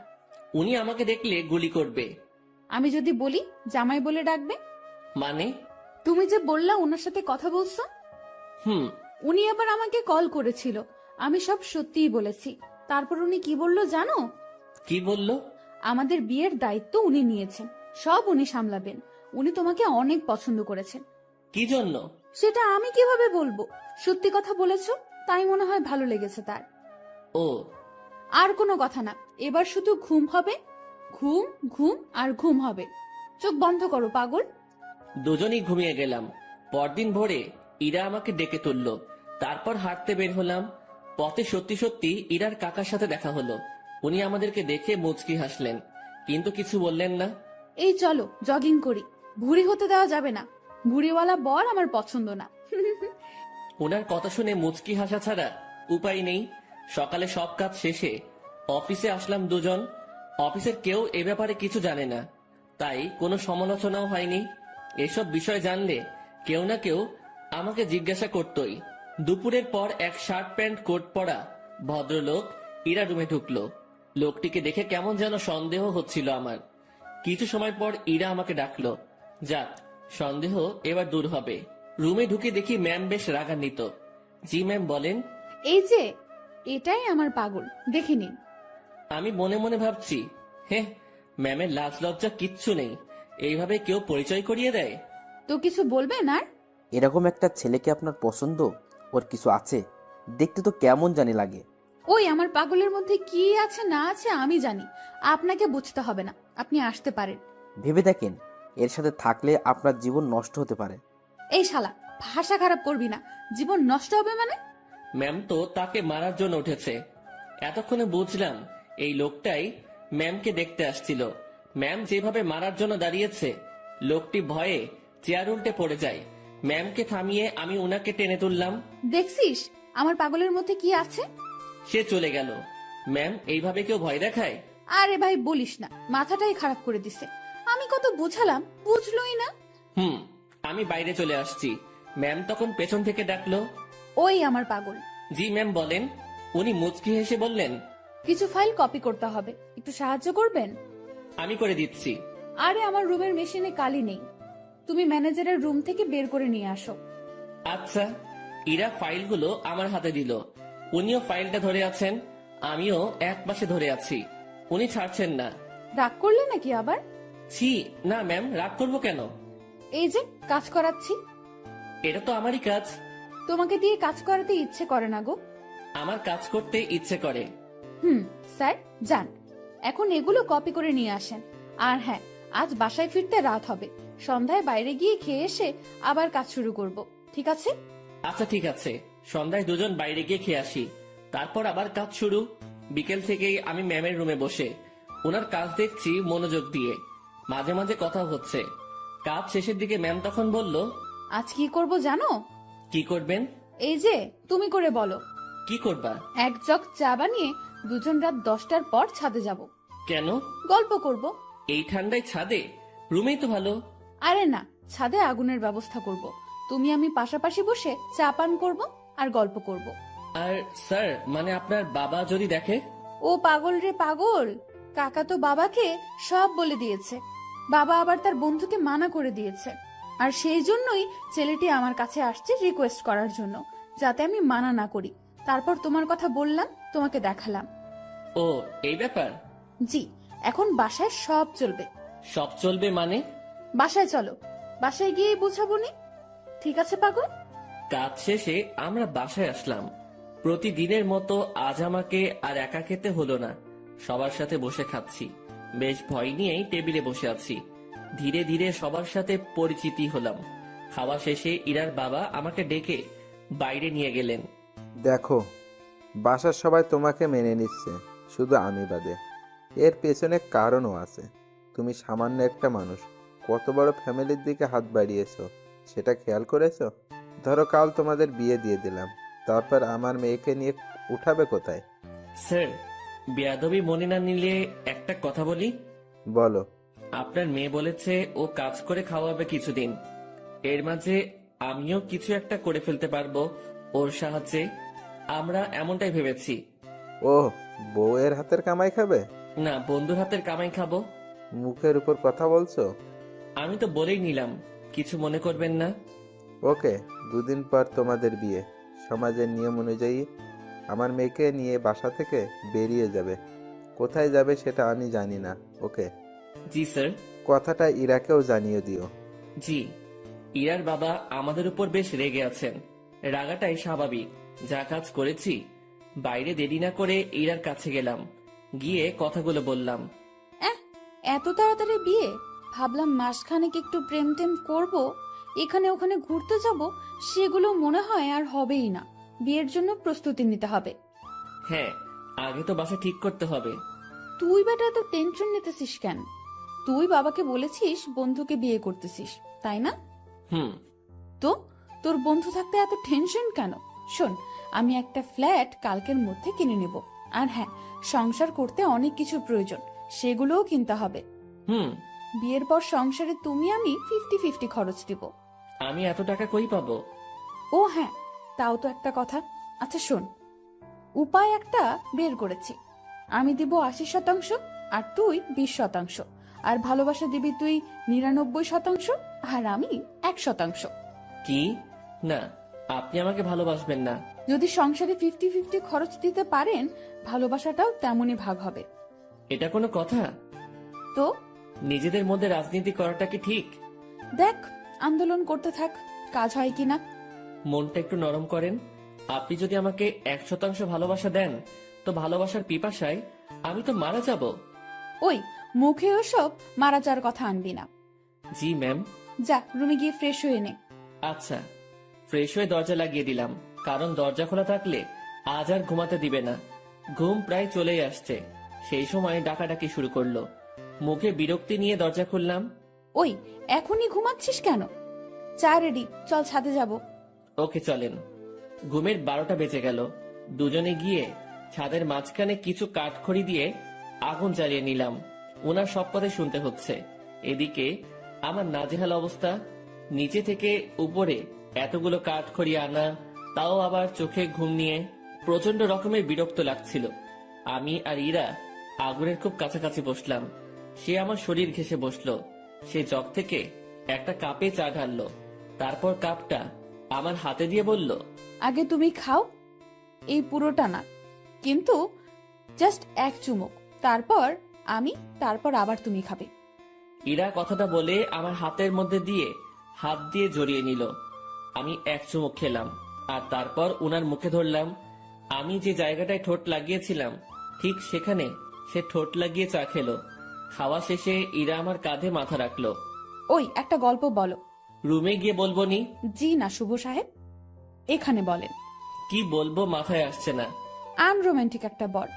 তোমার কিছু বলতে হবে না, আমিই বলছি শোনো। গান বলবো, ভালোভাবে শুনবা। বলো।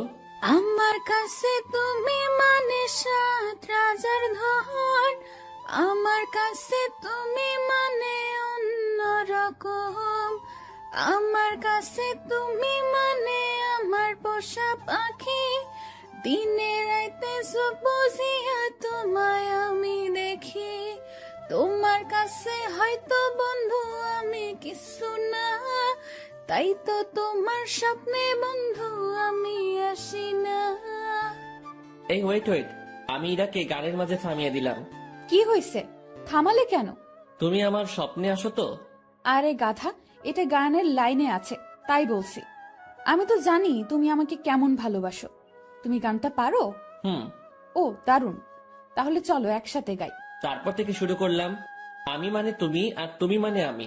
আমার কাছে আমার চেয়ে বন্ধু তুমি দামি। গলা ফাটিয়ে দুজন গান করলাম। আমাদের আওয়াজ শুনে ছাদে ছোট বড় সবাই এসে হাজির। আমরা সবাই গোল হয়ে বসলাম। আগুনটাও বড় করা হলো। তারপর সবাই মিলে আবার গান ধরলাম। রাতটা যে এমন হবে কখনো কল্পনাও করিনি। বাসার সবাই এসেছে, শুধু ইরার বাবা বাদে। আড্ডা শেষে রুমে আসলাম। ইরা তার রুমে গিয়ে ঘুমিয়েছে, আমি আমার রুমে শুয়ে পড়লাম। পরদিন সকালবেলা অফিসে গেলাম দুজন। আগের দিনের মতো ডিউটি করে রাতে বাসায় ফিরলাম। এখন আমি একা রুমে থাকি না, বাসার সবার সাথে আড্ডা দিই, কথা বলি। দিন দিন আনন্দগুলো বাড়ছিল। কথায় আছে, আনন্দ সুখ বেশি সময়ের জন্য নয়। সত্যি তাই। ইরার বাবা এসে আমাকে জানিয়ে দিয়ে গেলেন কাল আমাদের বিয়ে, আর কালকে আমাদের বাসা ছাড়তে হবে। আমি আর ইরা বসে বসে ভাবছি কি করা যায়। দোস্ত শোন, এভাবে লাভ নেই, ব্যাগ গুছিয়ে ফেল। তাহলে আমরা কাল চলে যাচ্ছি? হ, যাচ্ছি। অন্য কারোর সাথে বিয়ে হলে তো যেতেই হতো, তাই না? হুম। তো ব্যাপারটাকে স্বাভাবিক নেওয়ার দরকার না? হ্যাঁ, ঠিক বলেছেন। এখানে আমার সম্পত্তির দাবি নিয়ে থাকতে পারতাম, বাট ঠিক হবে না। ওসব ব্যাপার নিয়ে কথা না বলাই ভালো। ওনাদের ভালোবাসা নিয়েই আমরা বাসা থেকে চলে যাব, ওটাই আমাদের সম্পত্তি। হুম, তো যা, তোর ব্যাগ গুছিয়ে নে। রাতে ব্যাগপত্র গুছিয়ে নিলাম। সকালবেলা আমাদের বিয়ে হলো। আমার পক্ষ থেকে ইরার কাকা মুরব্বি হলেন। বিয়ের সব কাজ শেষে খাওয়া দাওয়া শেষ, এবার আমাদের যাওয়ার পালা। আমরা রাতে প্ল্যান করেছি বিয়ে করি আর যাই করি অফিস মিস দেওয়া যাবে না। এখান থেকে অফিসে যাব, তারপর কারো মাধ্যমে আমরা একটা বাসা ভাড়া নিব। রাতে আমাদের বাসা হবে। ইরা সবার কাছ থেকে হাসি মুখে বিদায় নিচ্ছে। ওকে দেখে মনে হচ্ছে না একটু আগে ওর বিয়ে হয়েছে, আর পরিবার ছেড়ে আমার সাথে চলে যাচ্ছে। আমরা বাড়ির মেইন দরজা পার হতে না হতেই ইরার বাবা আমাদের আটকিয়ে দিল। কোথায় যাচ্ছ তুমি? কোথায় আবার বিয়ে হয়েছে? এখন কি আর একটা বাড়ি আছে আমার? আমার ঠিকানা তো এখন শ্বশুর বাড়ি, সেখানেই যাচ্ছি। এই বাড়িটাই তো তোমার। যতই আমার হোক, আমি তো এখানে থাকবো না। তুমি আমার উপর রেগে আছো? না, রাখবো কেন? তো চলে যাচ্ছ কেন আমাদের ছাড়া? তুমি তো যেতে বলেছো। কোথাও যেতে হবে না, আমি শুধু তোমাদের ভালোবাসাটা পরীক্ষা করে দেখলাম। কথাটা বলা মাত্রই ইরা তার বাবাকে জড়িয়ে ধরে কান্না করলো। পরে আমরা দুজন জানতে পারলাম এটা তাদের একটা প্ল্যান ছিল। কান্নাকাটি শেষে আমরা আমাদের রুমে ফিরে আসলাম। তখনই অফিসে যেতে চাইছিলাম, সবাই ধরে আমাদেরকে উপরে পাঠিয়ে দিয়েছে। যাক, এখন থেকে আমি দুষ্টামি করতে পারবো। এবার ওনাকে একটু দেখিয়ে দেই আমি কি পারি। ইরা শাড়ি পরেছিল, আমি তার কাছে গিয়ে জড়িয়ে ধরে এক হাত তার পেটে রাখলাম। ওই, কি করিস তুই? কি করি মানে, বুঝো না? তুই ছাড়। না, ছাড়বো না। আরে ভাই, এগুলো এখনই না, দেরি আছে। আমার কিছু কথা আছে। কোনগুলো? এখনই না। তুই যা করছিস। আমি তো কিছুই করছি না, বা করতে চাইছি না। তাহলে এখানে হাত দিয়েছিস কেন? এমনি। এমনি, তাই না? হুম। ইরাকে ছেড়ে দিলাম, ও বলতে শুরু করলো। স্যার, আমাদের বিয়ে হলো এই শুকরিয়া আদায়ের জন্য দুইজন নফল নামাজ পড়বো। আচ্ছা। মন খারাপ হয়েছে? কই না। দেখতে পাচ্ছি। মনে মনে আমার সাথে ব্রেকআপ করলা নাকি? না, কি বলো? বুঝি বুঝি, আমি সবই বুঝি। ইরা আবার আমার কাছে আসলো। চোখ বন্ধ করো। আমি চোখ বন্ধ করলাম। যেখানে হাতটা দিয়েছিলে সেখানে হাতটা রাখো, তবে এদিক সেদিক নিয়ে যেও না যেন, কারণ বাকি জায়গায় তোমার স্পর্শগুলো আমি ভিন্নভাবে নিতে চাই। হুম, বুঝেছি। ঠোঁটে চুমু দেই। হুম, দাও। হুম, দিব না। কেন? পচা তুমি, তাই। আমি কি করলাম? আমাকে আমার বাবা মার কাছ থেকে চুরি করেছো। আচ্ছা, তাহলে তাদের জিনিস ফেরত দিয়ে আমি চলে যাই? এই না, কেন? কারণ আমি চোরের প্রেমে আহত। দুজন মুচকি হেসে একে অপরকে জড়িয়ে ধরলাম।